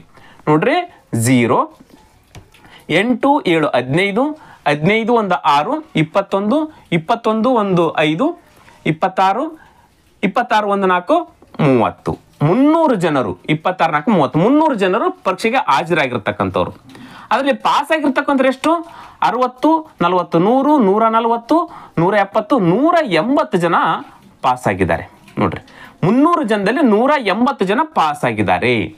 ಇಲ್ಲಿ ನಿಮ್ಗೆ ಗೊತ್ತಾಯ್ತು, ಕ್ಲಿಯರ್ ಆಗಿ ಗೊತ್ತಾಗ್ಬಿಡ್ತೀವಿ ಇವಾಗ. ಯಾಕೆ 100ಕ್ಕೆ ಎಷ್ಟು ಜನ, 300ಕ್ಕೆ 180 ಜನ ಅಂದ್ರೆ 100ಕ್ಕೆ ಎಷ್ಟು ಜನ, 300ಅನ್ನ 3 ಭಾಗ ಮಾಡಿದ್ರೆ 100 ಆಗುತ್ತೆ. ಅದೇ ರೀತಿ 80ಅನ್ನ 3 ಭಾಗ ಮಾಡಿದ್ರೆ 60 ಲೆಕ್ಕ ಮಾಡೋದು ಕೂಡ ಬೇಕಾಗಿಲ್ಲ ಇಲ್ಲಿ. ಹೌದಾ, ಲೆಕ್ಕ ಮಾಡ್ಬೇಕಾದ್ರೆ 300ಕ್ಕೆ ಪಾಸ್ ಆಗಿರ್ತಕ್ಕಂಥವ್ರು ಕೇಳಿ ಮತ್ತೆ ಫೇಲ್ ಆಗಿರ್ತಕ್ಕಂಥವ್ರನ್ನ ಕೇಳಿಲ್ಲ, ಅವರು ಈಸಿಯಾಗಿ ಇದ್ರಲ್ಲೇ ಕೇಳ್ಬಿಟ್ಟಿದ್ದಾರೆ. 300ಕ್ಕೆ 180 ಜನ ಪಾಸ್ ಆದ್ರೆ 100ಕ್ಕೆ ಎಷ್ಟು ಜನ, ಈ 2 0 ಕ್ಯಾನ್ಸಲ್, ಈ 2 0 ಕ್ಯಾನ್ಸಲ್, 3 1 3, 3 6 18, 1 0. ಹಾಗಾದ್ರೆ 60% ಜನ ಏನಾಗಿದ್ದಾರೆ ಈ 5 ವರ್ಷದಲ್ಲಿ ಪಾಸ್ ಆಗಿರ್ತಕ್ಕಂಥ ಸರಾಸರಿ ಶೇಕಡ 60% ಇಸ್ ರೈಟ್ ಆನ್ಸರ್. ಇದನ್ನ ಆಯ್ಕೆಯಲ್ಲಿ ಇದನ್ನ 60%. ಎಸ್, ಆಯ್ಕೆ 4 ಕರೆಕ್ಟ್ ಆಗಿರ್ತಕ್ಕಂಥ ಉತ್ತರ. ನೋಡ್ರಿ ಎಷ್ಟು ಈಸಿ ಕೇಳಿದರೆ ಗೊತ್ತಾಯ್ತು. ಎಸ್, ಮುಂದಿನ ಕ್ವಶನ್ ನೋಡೋಣ. Question number 9. ಕೆಳಗಿನ ಪೈ ಚಾರ್ಟು ಮತ್ತು ಸ್ತಂಭ ರೇಖಾಚಿತ್ರ ಅಧ್ಯಯನ ಮಾಡಿ ಕೆಳಗಿನ ಪ್ರಶ್ನೆಗಳಿಗೆ ಉತ್ತರಿಸಿ. ನೋಡ್ರಿ, ಪೇ ಚಾರ್ಟ್ ಮತ್ತು ಬಾರ್ ಗ್ರಾಫ್ ಎರಡೂ ಕೂಡ ಒಂದೇ ಕ್ವಶನ್ ಅಲ್ಲಿ ಮಿಕ್ಸ್ ಮಾಡಿ ಕ್ವಶನ್ ಅನ್ನು ಕೇಳಿದ್ದಾನೆ. ತುಂಬಾ ಚೆನ್ನಾಗಿ ಕ್ವಶನ್ ಅನ್ನು ಕೊಟ್ಟಿದ್ದಾನೆ. ಇದೇ ರೀತಿ ಕೊಡಬೇಕು. ಇಲ್ಲಿ ಪೇ ಚಾರ್ಟ್ ಅಲ್ಲಿ ಎ ಶಾಲೆ, ಬಿ ಶಾಲೆ ಅಂತ ಎಫ್ ಶಾಲೆಯಲ್ಲಿದ್ದಾವೆ. ಪರ್ಸೆಂಟೇಜ್ ಟೋಟಲ್ ವಿದ್ಯಾರ್ಥಿಗಳ ಸಂಖ್ಯೆ ಕೊಟ್ಟಿದ್ದಾರೆ. 6 ಶಾಲೆಗಳಲ್ಲಿರುವ 6000 ವಿದ್ಯಾರ್ಥಿಗಳ ಸಂಖ್ಯೆಯನ್ನ ಹಂಚಿಕೆ ಮಾಡಿದರೆ ಪೇ ಚಾರ್ಟ್ ಅಲ್ಲಿ ಟೋಟಲ್ ಸ್ಟೂಡೆಂಟ್ಸ್ ಇದ್ದಾರೆ. ಬಟ್ ಬಾರ್ ಗ್ರಾಫ್ ಅಲ್ಲಿ ಏನಿದೆ ನೋಡ್ರಿ, ಪ್ರತಿ ಸ್ತಂಭದ ಮೇಲ್ಭಾಗದಲ್ಲಿ ಪ್ರತಿ ಶಾಲೆಯಲ್ಲಿರುವ ಹುಡುಗರ ಸಂಖ್ಯೆಯನ್ನು ತೋರಿಸಲಾಗಿದೆ. ಅಲ್ಲಿ ಕೇವಲ ಬಾಯ್ಸ್ ಇದ್ದಾರೆ. ಬಾರ್ ಗ್ರಾಫ್ ಅಲ್ಲಿ ಬಾಯ್ಸ್ ಇದ್ದಾರೆ, ಪೇ ಚಾರ್ಟ್ ಅಲ್ಲಿ ಬಾಯ್ಸ್ ಅಂಡ್ ಗರ್ಲ್ಸ್ ಇದ್ದಾರೆ. ನಾವೀಗ ಟೋಟಲ್ ವಿದ್ಯಾರ್ಥಿಗಳ ಸಂಖ್ಯೆ ಕಂಡುಹಿಡ್ಕೊಂಡ್ಬಿಟ್ರೆ ಮುಗಿದೋಯ್ತು. ವಿದ್ಯಾರ್ಥಿಗಳ ಸಂಖ್ಯೆ ಇದೆ, ಹುಡುಗರ ಸಂಖ್ಯೆ ಮೈನಸ್ ಮಾಡಿಬಿಟ್ರೆ ಹುಡುಗರ ಸಂಖ್ಯೆ ಸಿಕ್ಬಿಡುತ್ತೆ. ಈಸಿ ಅಲ್ಲ? ಎಸ್, ಮೊದಲು ನಾನು ಶಾಲೆ ಎ ಇದೆಲ್ಲ, ಎ ಶಾಲೆಯಲ್ಲಿ 12% ಟೋಟಲ್ ಸ್ಟೂಡೆಂಟ್ಸ್ ಇದ್ದಾರೆ. ಎಷ್ಟು ಪರ್ಸೆಂಟೇಜ್ ಇದ್ದಾರೆ? 12% ಟೋಟಲ್ ಸ್ಟೂಡೆಂಟ್ಸ್ ಇದ್ದಾರೆ. ಹಾಗಾದ್ರೆ 100ಕ್ಕೆ 12 ಜನ ಆದ್ರೆ ಎ ಶಾಲೆಯಲ್ಲಿ ಟೋಟಲ್ ಎಷ್ಟಿದ್ದಾರೆ? 6000 ಜನ ಇದ್ದಾರೆ. 6000ಕ್ಕೆ ಎಷ್ಟು ಜನ ಸ್ಟೂಡೆಂಟ್ಸ್ ಇದ್ದಾರೆ ಅಂತ ಅರ್ಥ. 100ಕ್ಕೆ 12 ಜನ ಆದ್ರೆ 6000ಕ್ಕೆ ಎಷ್ಟು ಜನ ಟೋಟಲ್ ಸ್ಟೂಡೆಂಟ್ಸ್? ನೋಡ್ರಿ ಎಷ್ಟು ಈಸಿಯಾಗಿ ಕಂಡುಹಿಡ್ಕೊಳ್ಬಹುದು. 100ಕ್ಕೆ 12 ಜನ ಆದ್ರೆ 6000ಕ್ಕೆ ಎಷ್ಟು ಜನ ಆಗ್ತಾರೆ ನೋಡ್ರಿ. ಹೌದ್ ತಾನೆ? ಈ 2 0 ಕ್ಯಾನ್ಸಲ್, ಈ 2 0 ಕ್ಯಾನ್ಸಲ್. ಹೌದಾ? 60 × 12, 12 6 72, 1 0, 720. ಇದು ಟೋಟಲ್ ಸ್ಟೂಡೆಂಟ್ಸ್ ಎಷ್ಟಾದ್ರೆ 720 ಜನ ಆದ್ರು. ಹೌದು ತಾನೆ?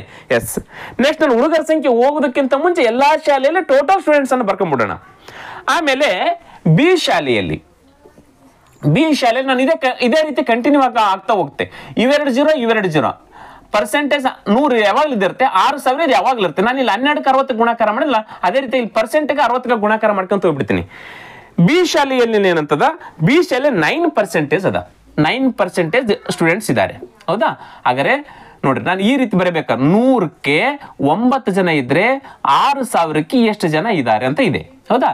ಇವೆರಡು 0 ಇದೇ ರೀತಿ ಕಂಟಿನ್ಯೂ ಆಗಿ ಕ್ಯಾನ್ಸಲ್ ಮಾಡ್ತಾ ಹೋಗ್ತೀವಿ. ಹೌದಾ? ಎಷ್ಟು ಉಳಿತು ನೋಡ್ರಿ? 6 9 54, 540 ಜನ ಟೋಟಲ್ ಸ್ಟೂಡೆಂಟ್ಸ್ ಆದ್ರು. ಯಾವ ಶಾಲೆಯಲ್ಲಿ? ಬಿ ಶಾಲೆಯಲ್ಲಿ. ಆಯ್ತಾ? ನೆಕ್ಸ್ಟ್ ಸಿ ಶಾಲೆಯಲ್ಲಿ ಎಷ್ಟು ಪರ್ಸೆಂಟೇಜ್ ಇದ್ದಾರೆ? ಸಿ ಶಾಲೆಯಲ್ಲಿ 26% ಸ್ಟೂಡೆಂಟ್ಸ್ ಇದ್ದಾರೆ. 26%. ಹೌದಾ? ಹಾಗಾದ್ರೆ ಈಗ ನೋಡ್ರಿ 26 ಅಂತ ಹಚ್ಕೊಂತೀನಿ ಡೈರೆಕ್ಟ್ ಆಗಿ. ಈ 2 0 ಕ್ಯಾನ್ಸಲ್, 60. ಹೌದಾ? ಎಷ್ಟಾಗ್ತದೆ ನೋಡ್ರಿ? ಈ 0ಕ್ಕೆ ಈ 0, 6 36, 6 ಕೆಲ ಬಂತು 3, 6 2 12 3 15, 1560 ಜನ ಟೋಟಲ್ ಸ್ಟೂಡೆಂಟ್ಸ್ ಆದ್ರು ಸಿ ಶಾಲೆಯಲ್ಲಿ. ನೋಡ್ರಿ, ನೆಕ್ಸ್ಟ್ ಸಿ ಅನ್ನೋದ್ರೆ ಡಿ ಶಾಲೆಯಲ್ಲಿ ಎಷ್ಟು ಜನ ಇದ್ದಾರೆ? ಡಿ ಶಾಲೆಯಲ್ಲಿ ಪರ್ಸೆಂಟೇಜ್ ಎಷ್ಟಿದೆ? ಡಿ ಶಾಲೆಯಲ್ಲಿ 18% ಇದೆ. 18% ಇದೆ. ಹಾಗಾದ್ರೆ 18 × 60. ಹೌದಾ? ಎಸ್. ಈ 0ಕ್ಕೆ ಈ 0, 6 8 48 8 ಕೆಲ ಬಂತು 4, 6 1 6 4 10, 1080 ಸ್ಟೂಡೆಂಟ್ಸ್ ಎಲ್ಲಿದ್ದಾರೆ? ಡಿ ಶಾಲೆಯಲ್ಲಿ ಇದ್ದಾರೆ. ಆಮೇಲೆ ಈ ಶಾಲೆಯಲ್ಲಿ 29% ಇದ್ದಾರೆ. 29%. 29 × 16. ಗೊತ್ತಾಯ್ತಾ? 60 ಯಾಕೆ ಹಚ್ಕೊಳ್ತಾ ಇದೀನಿ? ಇವೆರಡು 0 ಕ್ಯಾನ್ಸಲ್. ಅಲ್ಲಿ ಉಳಿತಕ್ಕಂಥದ್ದು ಕೇವಲ 60 ಉಳಿತೆ. ಅದನ್ನೇ ಕಂಟಿನ್ಯೂ ಆಗಿ ಇದನ್ನೆಲ್ಲ ಹಚ್ಕೊಳ್ಳೋದ್ರ ಬದಲಾಗಿ ಇದು ಪುನರಾವರ್ತನೆ ಆಗ್ತಾ ಹೋಗುತ್ತೆ ಇದೇ ರೀತಿಯಾಗಿ. ಅದನ್ನ ನಾನು ಡೈರೆಕ್ಟ್ ಆಗಿ ಇವೆರಡು ಹಚ್ಕೊಳ್ತಾ ಇದ್ದೀನಿ ಅಷ್ಟೇ. ಹೌದಾ? ಇದು 0ಕ್ಕೆ 0, 6 9 54 4 ಕೈಲ ಬಂತು 5, 2 12 1 5 17 1740 ಇಲ್ಲೇ ಜಾಸ್ತಿ ಇದ್ದಾರೆ ನೋಡ್ರಿ. ಈ ಶಾಲೆಯಲ್ಲಿ 27% ಸ್ಟೂಡೆಂಟ್ಸ್ ಇದ್ರಲ್ಲ ಅಲ್ಲೇ ಜಾಸ್ತಿ ಇದ್ದಾರೆ. ನೆಕ್ಸ್ಟ್ ಕೊನೆಯದು ಎಫ್ ಶಾಲೆ. ಎಫ್ ಶಾಲೆಯಲ್ಲಿ ಎಷ್ಟು ಪರ್ಸೆಂಟೇಜ್ ಇದ್ದಾರೆ? ಎಫ್ ಶಾಲೆಯಲ್ಲಿ 6% ಇದ್ದಾರೆ. 6% ಇದ್ದಾರೆ. ಹಾಗಾದರೆ 6 × 60 = 6 36 360 ಸ್ಟೂಡೆಂಟ್ಸ್ ಇದ್ದಾರೆ ಟೋಟಲ್ ಸ್ಟೂಡೆಂಟ್ಸ್. ಈಗ ಇಲ್ಲಿ ಬಾರ್ ಗ್ರಾಫಲ್ಲಿ ಸ್ಟೂಡೆಂಟ್ಸ್ಗಳ ಸಂಖ್ಯೆ ನೇರವಾಗಿ ಕೊಟ್ಟು ಬಿಟ್ಟಿದ್ದಾರೆ. ಯಾವುದು ಸ್ಟೂಡೆಂಟ್ಸ್ ಅಲ್ಲ, ಬಾಯ್ಸ್, ಹುಡುಗರ ಸಂಖ್ಯೆ. ಇಲ್ಲಿ ಬಾಯ್ಸ್ ಇದ್ದಾರೆ, ಹೌದಾ? ಬಾಯ್ಸ್ ಸಂಖ್ಯೆ ಕೊಟ್ಬಿಟ್ಟಾರೆ. ಬಾಯ್ಸ್ ಈಸಿಯಾಗಿ ಸಿಗ್ತಾರೆ ನೋಡ್ರಿ, ಇಲ್ಲಿ ಹೇಳ್ಬಿಟ್ಟಿದ್ದಾರೆ. ಎ ಶಾಲೆಯಲ್ಲಿ 500 ಜನ ಬಾಯ್ಸ್ ಇದ್ದಾರೆ. ಹಾಗಾದ್ರೆ ಎ ಶಾಲೆಯಲ್ಲಿ 500 ಜನ ಬಾಯ್ಸ್ ಇದ್ದಾರೆ. ಹಾಗಾದ್ರೆ ಗರ್ಲ್ಸ್ ಎಷ್ಟು ಜನ ಇರ್ತಾರೆ? ಗರ್ಲ್ಸ್ ಎಷ್ಟು ಜನ ಇರ್ತಾರೆ ನೋಡ್ರಿ, 720 500 ಜನ ಬಾಯ್ಸ್ ಆದ್ರೆ ಉಳಿದಿರ್ತಕ್ಕಂಥ 220 ಯಾರು ಇರ್ತಾರೆ? ಗರ್ಲ್ಸ್ ಇರ್ತಾರೆ. ನೋಡ್ರಿ ಎಷ್ಟು ಈಸಿಯಾಗಿ ಸಿಕ್ತು ಗರ್ಲ್ಸ್ ಸಂಖ್ಯೆ ನಮಗೆ. ಅಲ್ಲೇ ಇದೆ ಬಾರ್ ಗ್ರಾಫ್ ಮತ್ತು ಪೇ ಚಾರ್ಟಲ್ಲಿ ಎರಡು ಅಲ್ಲೇ ಕ್ಲಿಯರ್ ಆಗಿ ಕೊಟ್ಬಿಟ್ಟಿದ್ದಾರೆ. ನೆಕ್ಸ್ಟ್ ಬಿ ಶಾಲೆಯಲ್ಲಿ 400 ಜನ ಹುಡುಗರು ಅಂತ ಹೇಳಿದ್ದಾರೆ. ಬಿ ಶಾಲೆಯಲ್ಲಿ 400 ಜನ ಹುಡುಗರು. ಹಾಗಾದ್ರೆ ಟೋಟಲ್ 540 ಜನ ಇದ್ದಾರೆ. 400 ಜನ ಹುಡುಗರು ಆದ್ರೆ ಉಳಿದಿರ್ತಕ್ಕಂಥ 140 ಜನ ಯಾರಾದ್ರು? ಗರ್ಲ್ಸ್ ಆದ್ರು. ಮುಗೀತಲ್ಲ. ನೆಕ್ಸ್ಟ್ ಸಿ ಶಾಲೆಯಲ್ಲಿ 900 ಜನ ಹುಡುಗರಿದ್ದಾರೆ. ಪ್ರತಿ ಶಾಲೆಯಲ್ಲಿ ಹುಡುಗರ ಸಂಖ್ಯೆ ತೋರಿಸಲಾಗಿದೆ, 900 ಜನ ಇದ್ದಾರೆ. ಹಾಗಾದ್ರೆ 900 ಜನ ಹುಡುಗರಾದ್ರೆ ಗರ್ಲ್ಸ್ ಇರ್ತಾರೆ 900 1660 ಜನ. 660 ಜನ ಯಾರಾದ್ರೆ ಹುಡುಗಿಯರಿದ್ದಾರೆ. ಕ್ಲಿಯರ್ ಆಯ್ತಾ? ಎಸ್. ನೆಕ್ಸ್ಟ್ ಡಿ ಶಾಲೆಯಲ್ಲಿ 600 ಜನ ಇದಾರಂತೆ. ಡಿ ಶಾಲೆಯಲ್ಲಿ 600 ಜನ ಇದ್ದಾರೆ. ಎಷ್ಟು ಉಳಿದ್ರು? 600 480 ಜನ ಹುಡುಗಿಯರಿದ್ದಾರೆ. ನೋಡ್ರಿ ಗರ್ಲ್ಸ್ ಎಷ್ಟು ಜನ ಇದ್ದಾರೆ? 480 ಜನ ಇದ್ದಾರೆ. ನೆಕ್ಸ್ಟ್ ಈ ಶಾಲೆಯಲ್ಲಿ 1200 ಜನ ಹುಡುಗಿಯರಿದ್ದಾರೆ. ಹುಡುಗಿಯರು ಜಾಸ್ತಿ ಇದ್ದಾರೆ ನೋಡ್ರಿ, 1200 ಜನ ಇದ್ದಾರೆ. ಹಾಗಾದ್ರೆ 1740 ಟೋಟಲ್ ಇದ್ರೆ 1200 ಹುಡುಗರಿದ್ರೆ ಉಳಿದಿರ್ತಕ್ಕಂಥ 540 ಜನ ಯಾರು ಇರ್ತಾರೆ? ಹುಡುಗಿಯರು ಇರ್ತಾರೆ. 540 ಜನ. ಕ್ಲಿಯರ್ ಆಯ್ತಾ? ಎಸ್. ನೆಕ್ಸ್ಟ್ ಕೊನೆಯದು ಬರುತ್ತೆ ಎಫ್ ಶಾಲೆ. ಎಫ್ ಶಾಲೆಯಲ್ಲಿ 100 ಜನ ಇದ್ದಾರೆ. ಎಫ್ ಶಾಲೆಯಲ್ಲಿ 100 ಜನ ಇದ್ದಾರೆ. ಹಾಗಾದ್ರೆ 300 ಜನ ಟೋಟಲ್ ಅಲ್ಲಿ 100 ಜನ ಹುಡುಗರು ಹೋಯ್ತಂದ್ರೆ ಉಳಿದಿರ್ತಕ್ಕಂಥವ್ರು 260 ಜನ ಇದ್ದಾರೆ. ಕ್ಲಿಯರ್ ಆಗಿ ಮುಗಿದೋಯ್ತು. ಒಂದು ಚಿತ್ರಣವನ್ನು ಮಾಡಿಟ್ಕೊಂಡಿವಿ. ಕ್ವಶನ್ ಏನಾದರೂ ಕೇಳಿ, ಎಷ್ಟು ಕ್ವಶನ್ ಆದರೂ ಕೇಳಿ, ನಾವು ಆನ್ಸರ್ ಮಾಡ್ಲಿಕ್ಕೆ ರೆಡಿ ಇದ್ದೀವಿ ಇವಾಗ. ಎಸ್. ಏನು ಕ್ವಶನ್ ಕೇಳಿದ್ದಾರೆ? ಏನು ಕ್ವಶನ್ ಕೇಳಿದ್ರು ನೋಡ್ರಿ. ಶಿ ಶಾಲೆಯಲ್ಲಿನ ಹುಡುಗರ ಸಂಖ್ಯೆ. ಶಿ ಶಾಲೆಯಲ್ಲಿನ ಹುಡುಗರ ಸಂಖ್ಯೆ 900 ಇದೆ. ಎಸ್. ಶಿ ಶಾಲೆಯಲ್ಲಿನ ಹುಡುಗರ ಸಂಖ್ಯೆ 900. ಆಯ್ತಾ? ಮುಗಿತಾ ಇದು? ಎಸ್. ನೆಕ್ಸ್ಟ್ ಬಿ ಶಾಲೆಯಲ್ಲಿನ ಹುಡುಗಿಯರ ಸಂಖ್ಯೆ ನೋಡ್ರಿ. ಬಿ ಶಾಲೆಯಲ್ಲಿನ ಹುಡುಗಿಯರ ಸಂಖ್ಯೆ 140 ರೇಷಿಯೋ. ಎಷ್ಟು? 140 ರೇಷಿಯೋ. ನೆಕ್ಸ್ಟ್ ಕೊನೆಯದಾಗಿ ಈ ಶಾಲೆಯಲ್ಲಿನ ಒಟ್ಟು ವಿದ್ಯಾರ್ಥಿಗಳ ಸಂಖ್ಯೆಗಳ ಅನುಪಾತ. ಈ ಶಾಲೆ ಯಾವುದು? ಈ ಶಾಲೆಯಲ್ಲಿನ ಒಟ್ಟು ವಿದ್ಯಾರ್ಥಿಗಳ ಸಂಖ್ಯೆ ಎಷ್ಟಿದೆ? 1740. 1740. ಇವುಗಳದ ರೇಷಿಯೋ ಹೇಳಿದರೆ ಎಸ್. ಇವುಗಳನ್ನ ಸಂಕ್ಷೇಪಿಸಿ ಇಟ್ಬಿಟ್ರೆ ಉತ್ತರ ಮುಗಿದೋಯ್ತು. ಈ 0 ಕ್ಯಾನ್ಸಲ್, ಈ 0 ಕ್ಯಾನ್ಸಲ್, ಈ 0 ಕ್ಯಾನ್ಸಲ್. 2 ಮಗ್ಗೆಲ್ಲ ಹೋಗ್ತಾವಲ್ಲ. 2 4 2 5 10, 2 7 14. ನೆಕ್ಸ್ಟು 2 8 16, 1 ಉಳಿತೆ 14 ಆಗುತ್ತೆ. 2 7 14 ಮತ್ತೆ 45 ರೇಷಿಯೋ 7 ರೇಷಿಯೋ 87. ಇದು ಮತ್ತೆ ಕ್ಯಾನ್ಸಲ್ ಮಾಡಲಿಕ್ಕೆ ಅಂದ್ರೆ ಸಂಕ್ಷಿಪ್ತ ಮಾಡಕ್ಕೆ ಬರಲ್ಲ, ಇದುವೇ ರೈಟ್ ಆನ್ಸರ್ ಆಗುತ್ತೆ. 45 ರೇಷಿಯೋ 7 ರೇಷಿಯೋ 87 ಆಯ್ಕೆ 3 ಕರೆಕ್ಟ್ ಆಗಿರ್ತಕ್ಕಂಥ ಉತ್ತರ. ನೋಡ್ರಿ ಯಾವ ರೀತಿ ಕ್ವಶನ್ ಅನ್ನು ಕೇಳಿದ್ದಾರೆ. ತುಂಬಾ ಸಿಂಪಲ್ ಆಗಿ ಕೇಳಿದ್ದಾರೆ, ಹೌದಾ? ಇಲ್ಲಿ ನೀವೆರಡು ನೋಡಿದ ತಕ್ಷಣ ಗೊತ್ತಾಗ್ಬಿಡುತ್ತೆ ನಮಗೆ. ಇವೆರಡು ನೋಡಬೇಕು, ಇವೆಲ್ಲ ನೋಡ್ತಕ್ಕಂಥ ಅವಶ್ಯಕತೆ ಇಲ್ಲ. ಅದ ನಿಮ್ಗೆ ಕಂಪ್ಲೀಟ್ ಆಗಿ ಗೊತ್ತಾಗಲ್ಲ ಅಂತ ಹೇಳಿದೀನಿ. ನಾವು ಎಕ್ಸಾಮಲ್ಲಿ ಏನ್ ಮಾಡ್ಬೇಕಿದ್ರೆ ಅಂತಂದಾಗ ಕೇಳಿರ್ತಕ್ಕಂಥದ್ದು ಸಿ ಶಾಲೆಯಲ್ಲಿ ಹುಡುಗರದು ಅಷ್ಟೇ ನೋಡ್ಕೊಳ್ಬೇಕು, ಬಿ ಶಾಲೆಯಲ್ಲಿ ಹುಡುಗರದು ಅಷ್ಟೇ ನೋಡ್ಕೊಳ್ಬೇಕು, ಈ ಶಾಲೆ ಟೋಟಲ್ ಇವು 3 ನೋಡ್ಕೊಂಡ್ಬಿಟ್ರೆ ಸಾಕು. ಉಳಿದಿರ್ತಕ್ಕಂಥ ಇದು ನೋಡ್ತಕ್ಕಂಥ ಅವಶ್ಯಕತೆ ಇಲ್ಲ. ಟೋಟಲ್ ಕೇಳಿಲ್ಲ, ಇಲ್ಲಿ ಇದು ನೋಡ್ತಕ್ಕಂಥ ಅವಶ್ಯಕತೆ ಇಲ್ಲ, ಇದು ನೋಡ್ತಕ್ಕಂಥ ಅವಶ್ಯಕತೆ ಇಲ್ಲ.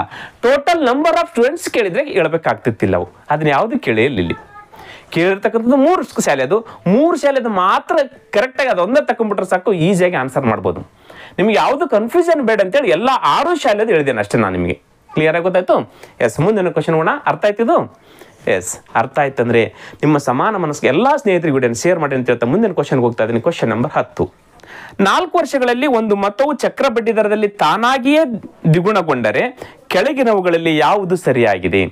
ಯಾವುದೋ ಒಂದು ಅಮೌಂಟ್ ಇದೆ, ಅದು 4 ವರ್ಷಕ್ಕೆ ಡಬಲ್ ಆಗುತ್ತೆ. ಇದು ಚಕ್ರ ಬಡ್ಡಿ ದರದಲ್ಲಿ. ಅದೇ ರೀತಿಯಾಗಿ ನಿರಂತರ ಆಗ್ತಾ ಹೋದ್ರೆ ಕೆಳಗೆ ಕೊಟ್ಟಿರ್ತಕ್ಕಂಥ 4 ಆಯ್ಕೆಗಳಲ್ಲಿ ಯಾವುದು ಸರಿಯಾಗಿದೆ ಅಂತ ಕ್ವಶನ್ ಕೇಳಿದ್ರೆ ಅದು ಚಕ್ರಬಡ್ಡಿ ದರದಲ್ಲಿ. ಚಕ್ರಬಡ್ಡಿ ದರದಲ್ಲಿ ಬಂದಾಗ 2 ಡಬಲ್ ಆಗ್ತಕ್ಕಂಥದ್ದು 4 ವರ್ಷ. ಇದಕ್ಕೊಂದು ಸಿಂಪಲ್ ಆಗಿರ್ತಕ್ಕಂಥ ಲಾಜಿಕ್ ಇದೆ. ನಾನು n ಟೈಮ್ಸ್ ಯಾವುದೋ ಒಂದು ಟೈಮ್ ಆಗ್ಬೇಕಂದ್ರೆ ಅಂದ್ರೆ ಯಾವುದೋ ಒಂದು ಪಟ್ಟರಷ್ಟು 2 ಪಟ್ಟು 4 ಪಟ್ಟು 5 ಪಟ್ಟು 6 ಪಟ್ಟು ಆಗ್ಬೇಕಂತಂದ್ರೆ ಎಷ್ಟು ವರ್ಷದಲ್ಲಿ ಆಗುತ್ತಂದಾಗ ಟಿ ಇಯರ್ಸ್ ತಾನೆ, ಟಿ ಇಯರ್ಸ್ ಅಂತ ಹಚ್ಕೊಳ್ತಿದ್ರು. n ಟೈಮ್ಸ್ ಆಗ್ಬೇಕಂದ್ರೆ ಟಿ ಇಯರ್ಸ್. ಹಾಗಾದ್ರೆ 2 4 ಪಟ್ಟು ಆಗಬೇಕು, 4 8 ಪಟ್ಟು ಆಗಬೇಕು, 8 16 ಪಟ್ಟು ಆಗಬೇಕು, 16 32 ಪಟ್ಟು ಆಗಬೇಕಂದ್ರೆ ಯಾವ ವರ್ಷದಲ್ಲಿ ಆಗುತ್ತೆ ಚಕ್ರಬಡ್ಡಿ ದರದಲ್ಲಿ ಅಂತ ಬಂದಾಗ ನೋಡ್ರಿ 2 4 ಪಟ್ಟು ಅಂದ್ರೆ n ಗೊತ್ತಿಲ್ಲ ನಮಗೆ ಎಕ್ಸ್ ಪಟ್ ಅಂತ ಅನ್ಕೊಳ್ತೀವಿ. ಟೈಮ್ಸ್ ಆಗ್ಬೇಕಾಗಿತ್ತು ಅಂತ ಹೇಳಿದ್ರೆ ಇದು ಎಷ್ಟು ವರ್ಷದಲ್ಲಿ ಆಗುತ್ತಂತ ಬಂದಾಗ ಈ ಎಕ್ಸ್ ಇದೆಲ್ಲ ಎಕ್ಸ್ಗೆ ಮತ್ತು ಈ ಟಿ ಇದೆಲ್ಲ ಈ ಟಿಗೆ ಗುಣಕಾರ ಮಾಡಿಬಿಟ್ರೆ ಸಾಕು, ಅಷ್ಟು ವರ್ಷದಲ್ಲಿ ಇದರ ಪಟ್ಟು ಆಗುತ್ತೆ. ಇದು ಎಷ್ಟು ಪಟ್ಟು ಅಷ್ಟು ಪಟ್ಟು. ಈಗ ನಮಗೆ 2 ಪಟ್ಟು ಆಗ್ತಕ್ಕಂಥ 4 ವರ್ಷ ಗೊತ್ತಾಯ್ತು. ನೆಕ್ಸ್ಟ್ ಮುಂದೆ ಏನು ಕೇಳಿದ್ರೆ ತಾನಾಗಿಯೇ 4 ಪಟ್ಟು ಹೆಚ್ಚಾಗಲು, ತಾನಾಗಿಯೇ 4 ಪಟ್ಟು ಹೆಚ್ಚಾಗಬೇಕಾದ್ರೆ ಎಷ್ಟು ಆಗುತ್ತೆ ನೋಡ್ರಿ. 4 ಪಟ್ಟು ಹೆಚ್ಚಾಗಬೇಕಂತ ಎಷ್ಟಾಗುತ್ತೆ 2 4 ಹೌದು ತಾನೆ. 2 ಸ್ಕ್ವೇರ್ ಅಂದ್ರೆ 2 4 ತಾನೆ. ಹಾಗಾದ್ರೆ 4 ಪಟ್ಟು ಆಗ್ಬೇಕಾದ್ರೆ ಏನಾಗುತ್ತೆ x is equal to 2 into time ಎಷ್ಟಿದೆ 4 ಇದೆ. 2 4 ಎಷ್ಟಾಗುತ್ತೆ 8 ವರ್ಷಗಳಲ್ಲಿ 4 ಪಟ್ಟು ಆಗುತ್ತೆ. 8 ವರ್ಷಗಳಲ್ಲಿ ಎಷ್ಟಾಗುತ್ತೆ 4 ಪಟ್ಟು ಆಗುತ್ತೆ ನೋಡ್ರಿ. ಟಿ ಈಕ್ವಲ್ ಎಷ್ಟಿದೆ 4 ವರ್ಷ, ಎನ್ ಈಕ್ವಲ್ ಎಷ್ಟಿದೆ 2 ವರ್ಷ. ಈ ಎಕ್ಸ್ ಟೈಮ್ ಪಟ್ಟರಷ್ಟು ಆಗ್ಬೇಕಾಯ್ತಂದ್ರೆ ಇವೆರಡಕ್ಕೂ ಗುಣಾಕಾರ ಮಾಡಿಬಿಟ್ರೆ ಅಷ್ಟು ವರ್ಷದಲ್ಲಿ ಆಗುತ್ತೆ. ಕ್ಲಿಯರ್ ಆಯ್ತು ಇದು. ಈಗ 2 ಅಂದ್ರೆ 4 ಪಟ್ಟು ಆಗ್ಲಿಕ್ಕೆ 8 ವರ್ಷ ಆಯ್ತು. ಕರೆಕ್ಟ್ ಇದೆ. ಒಂದೇದೇನಿದೆ ಕರೆಕ್ಟ್ ಇದೆ. ನೆಕ್ಸ್ಟ್ ಅದು 8 ಪಟ್ಟು ಹೆಚ್ಚಾಗಲು, 8 ಪಟ್ಟು ಹೆಚ್ಚಾಗಲು ಅಂದಾಗ 2 ಘಾತ 3 ಅಂದ್ರೆ 8 ವರ್ಷ ಆಗುತ್ತಾನೆ. ಅಂದ್ರೆ 2 ಇಂಟು 2 ಇಂಟು 2 2 2 4 4 2 8 ಪಟ್ಟು ಆಯ್ತಾ. ಹಾಗಾದ್ರೆ ಏನ್ ಮಾಡ್ಬೇಕು x is equal to 3 into T is equal to ಎಷ್ಟಿದೆ 4 ಇದೆ. 3 4 ಎಷ್ಟಾಗುತ್ತೆ 12 ವರ್ಷಗಳಲ್ಲಿ ಅದೇನಾಗುತ್ತೆ 8 ಪಟ್ಟು ಆಗುತ್ತೆ ನೋಡ್ರಿ. 12 ವರ್ಷಗಳಲ್ಲಿ ಏನಾಗುತ್ತೆ 8 ಪಟ್ಟು ಆಗುತ್ತೆ. ಎರಡನೇ ಆಯ್ಕೆಯಲ್ಲಿ ಏನಂತದ ಎಸ್ 8 ಪಟ್ಟು ಆಗಲು 12 ವರ್ಷಗಳು ತೆಗೆದುಕೊಳ್ತೀವಿ. ಎರಡದ್ದು ಕೂಡ ಸರಿ. ನೆಕ್ಸ್ಟ್ 3ನೇದು 16 ಪಟ್ಟು ಹೆಚ್ಚಾಗಲು, 16 ಪಟ್ಟು ಹೆಚ್ಚಾಗಲು ಅಂದಾಗ ಮತ್ತೆ 2 2 4 4 8 8 16. ಹಾಗಾದ್ರೆ 2 ಘಾತ 4 ಆಯ್ತು. 2 ಘಾತ 4 8 ಆಯ್ತು 16 ಆಯ್ತು. ಈಗ ಎಕ್ಸ್ ನೋಡ್ರಿ ಎಕ್ಸ್ ಇಸ್ ಈಕ್ವಲ್ ಎಷ್ಟಿದೆ 4 into time is equal to time ಎಷ್ಟದ 4 ವರ್ಷ. ಹಾಗಾದ್ರೆ 4 4 16 ವರ್ಷಗಳಲ್ಲಿ ಏನಾಗುತ್ತೆ ಅದು 8 ಪಟ್ಟು ಆಗುತ್ತೆ 16 ಪಟ್ಟು ಆಗುತ್ತೆ. 4 4 ಎಷ್ಟದ 16 ವರ್ಷಗಳಲ್ಲಿ 16 ಪಟ್ಟು ಆಗುತ್ತೆ. ಕ್ಲಿಯರ್ ಆಯ್ತಾ. ನೆಕ್ಸ್ಟ್ ಮುಂದೆ 32 ಪಟ್ಟು ಹೆಚ್ಚಾಗಲು, 32 ಪಟ್ಟು ಹೆಚ್ಚಾಗಲು ಅಂದಾಗ 2 16 32 ಹೌದು ತಾನೆ. 2 5 2ನ್ನ 5 ಸಾರಿ ಗುಣಾಕಾರ ಮಾಡೋದ್ರ ಮುಖಾಂತರ 2 5 2ನ್ನ 5 ಸಾರಿ ಗುಣಾಕಾರ ಮಾಡಿದ್ರೆ ಎಷ್ಟಾಗುತ್ತೆ 2 4 4 8 8 16 12 32 ಆಯ್ತು. ಹಾಗಾದ್ರೆ 5 into x is equal to 5 ತಾನೆ. S into T is equal 4 4 5 20 ವರ್ಷಗಳಲ್ಲಿ ಅದೇನಾಗುತ್ತೆ 32 ಪಟ್ಟಾಗುತ್ತೆ 20 ವರ್ಷಗಳಲ್ಲಿ. ಇದು ಚಕ್ರಬಡ್ಡಿ ದರದಲ್ಲಿ. ಅಂದ್ರೆ ಇಲ್ಲಿ 1 ಸರಿಯಾದ 2 ಸರಿಯಾದ 3 ಸರಿಯಾದ 4 ಸರಿಯಾದ. ಹಾಗಾದ್ರೆ ಆಯ್ಕೆ 1ರಲ್ಲಿ 1 ಮತ್ತು ಎ ಬಿ ಮತ್ತು ಸಿ ಮತ್ತು ಡಿ 4 ಸರಿಯಾದ ರೈಟ್ ಆನ್ಸರ್ ಆಗುತ್ತೆ. ಸರಿ ಆಗುತ್ತೆ. ಎ ಬಿ ಸಿ ಮಾತ್ರ ಅಲ್ಲ, ಎ ಸಿ ಡಿ ಮಾತ್ರ ಅಲ್ಲ, ಎ ಬಿ ಡಿ ಮಾತ್ರ ಅಲ್ಲ, ಇಲ್ಲಿ ಇರ್ತಕ್ಕಂಥ 4 ಆಯ್ಕೆಗಳು ಸರಿ ಇದಾವೆ. 4 ಪಟ್ಟಾಗಲು 8 ವರ್ಷ, 8 ಪಟ್ಟಾಗಲು 12 ವರ್ಷ, 16 ಪಟ್ಟಾಗಲು 16 ವರ್ಷ, 32 ಪಟ್ಟು ಆಗಲು 20 ವರ್ಷ. 4 ಆಯ್ಕೆಗಳು ಸರಿ ಇದಾವೆ. ಹಾಗಾದ್ರೆ ಆಯ್ಕೆ 1 ಕರೆಕ್ಟ್ ಆಗಿರ್ತಕ್ಕಂಥ ಉತ್ತರ ಆಗುತ್ತೆ. ಕ್ಲಿಯರ್. Yes next question 11. ಈ ಕೆಳಗಿನ ಕೋಷ್ಟಕವು 6 ವಿಭಿನ್ನ ತಿಂಗಳಲ್ಲಿ ಎ ಮತ್ತು ಬಿ ಎಂಬ 2 ಪಟ್ಟಣಗಳಲ್ಲಿ ಮಾರಾಟವಾದ ಉತ್ಪನ್ನ ವಸ್ತುಗಳ ಸಂಖ್ಯೆಯನ್ನು ನೀಡಲಾಗಿದೆ. ನೋಡ್ರಿ 2 ನಗರಗಳಲ್ಲಿ 6 ತಿಂಗಳಲ್ಲಿ ಮಾರಾಟವಾಗಿರ್ತಕ್ಕಂಥ ಪ್ರಾಡಕ್ಟ್ಗಳ ಸಂಖ್ಯೆ ಕೊಟ್ಟಿದ್ದಾರೆ. ಜನವರಿಯಲ್ಲಿ ಎಷ್ಟು ಮಾರಾಟವಾಗಿದ್ದು ಸೇಲ್ ಆಗಿದ್ದಾವೆ, ಅದೇ ರೀತಿಯಾಗಿ ಜೂನ್ ವರೆಗೂ ಸೇಲ್ ಆಗಿರ್ತಕ್ಕಂಥ ಪ್ರಾಡಕ್ಟ್ಗಳ ಸಂಖ್ಯೆ ಕೊಟ್ಟಿದ್ದಾರೆ. ಈ ಕೋಷ್ಟಕವನ್ನು ನೋಡಿಕೊಂಡು ಕಂಪ್ಲೀಟ್ ಆಗಿ ನೋಡ್ತಕ್ಕಂಥ ಅವಶ್ಯಕತೆ ಇಲ್ಲ ಇಲ್ಲಿ. ಯಾಕಂತ ಕೇಳಿದ್ರೆ ಕ್ವಶನ್ ಏನಿದ್ರೆ ಅಷ್ಟೇ ನೋಡಮ್ಮ. ಏಪ್ರಿಲ್ನಲ್ಲಿ ಎ ನಗರದಲ್ಲಿ ಪಟ್ಟಣ ಎ ಪಟ್ಟಣ ಬಿ, ಏಪ್ರಿಲ್ನಲ್ಲಿ ಪಟ್ಟಣ ಬಿ ಯಲ್ಲಿ ಮಾರಾಟವಾಗಿರುವ ವಸ್ತುಗಳು ಅದೇ ತಿಂಗಳಿನಲ್ಲಿ ಪಟ್ಟಣ ಎ ನಲ್ಲಿ ಮಾರಾಟವಾಗಿರುವ ವಸ್ತುಗಳಿಗಿಂತ ಶೇಕಡ ಎಷ್ಟು ಹೆಚ್ಚಾಗಿದ್ದಾವೆ. ನೋಡ್ರಿ ಎ ಗಿಂತ ಎಷ್ಟು ಹೆಚ್ಚಿದಾವೆ. ಪಟ್ಟಣ ಏನಲ್ಲಿ ಮಾರಾಟವಾಗಿರುತ್ತಾ ವಸ್ತುಗಳಿಗಿಂತ ಎಷ್ಟು ಹೆಚ್ಚಾಗಿದೆ ಅಂತ ಕ್ವಶನ್ ಕೇಳಿದೆ. ಪಟ್ಟಣ ಏನಲ್ಲಿ ಏಪ್ರಿಲ್ ಅಲ್ಲಿ ಎಷ್ಟಿದೆ ನೋಡ್ರಿ, ಏಪ್ರಿಲ್ ಅಲ್ಲಿ 150 ಪ್ರಾಡಕ್ಟ್ ಸೇಲ್ ಆಗಿದ್ದಾವೆ.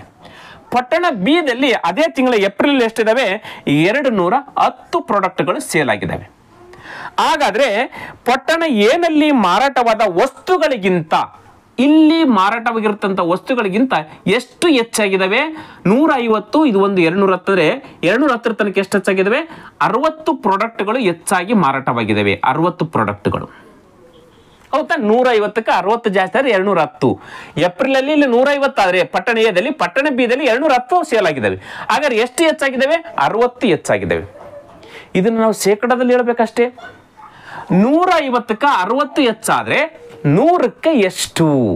ಸಿಂಪಲ್ ನೋಡ್ರಿ, 150ಕ್ಕೆ 60 ಉತ್ಪನ್ನಗಳು ಹೆಚ್ಚಾದ್ರೆ 100ಕ್ಕೆ ಎಷ್ಟು ನೋಡ್ರಿ. ಹಚ್ಕೊಳಕ್ ಗೊತ್ತಾಯ್ತಾ? 150ಕ್ಕೆ 60 ಉತ್ಪನ್ನಗಳು ಹೆಚ್ಚಾಗಿದೆಯೋ 100ಕ್ಕೆ ಎಷ್ಟು ಅಂತ ಕ್ವಶನ್ ಕೇಳಿದ್ರೆ, ಈ 0 ಕ್ಯಾನ್ಸಲ್, ಈ 0 ಕ್ಯಾನ್ಸಲ್, 5ರ ಮೇಲೆ ಹೋಗ್ತಾವಲ್ಲ. ಎಸ್, 5 3 15, 5 2 10, 5 0ಕ್ಕೆ 0.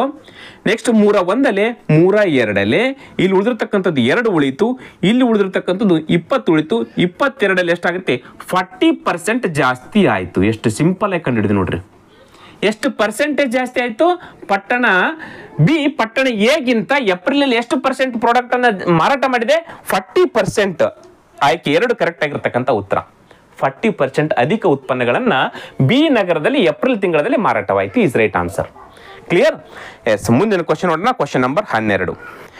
ಒಂದು ನಿರ್ದಿಷ್ಟ ರೀತಿಯ ನೋವಿನಿಂದ ಬಳಲುತ್ತಿರುವ 500 ರೋಗಿಗಳ ಒಂದು ಸಮೀಕ್ಷೆಯನ್ನ ಮಾಡಲಾಗಿದೆ ಎಂದು ಭಾವಿಸೋಣ.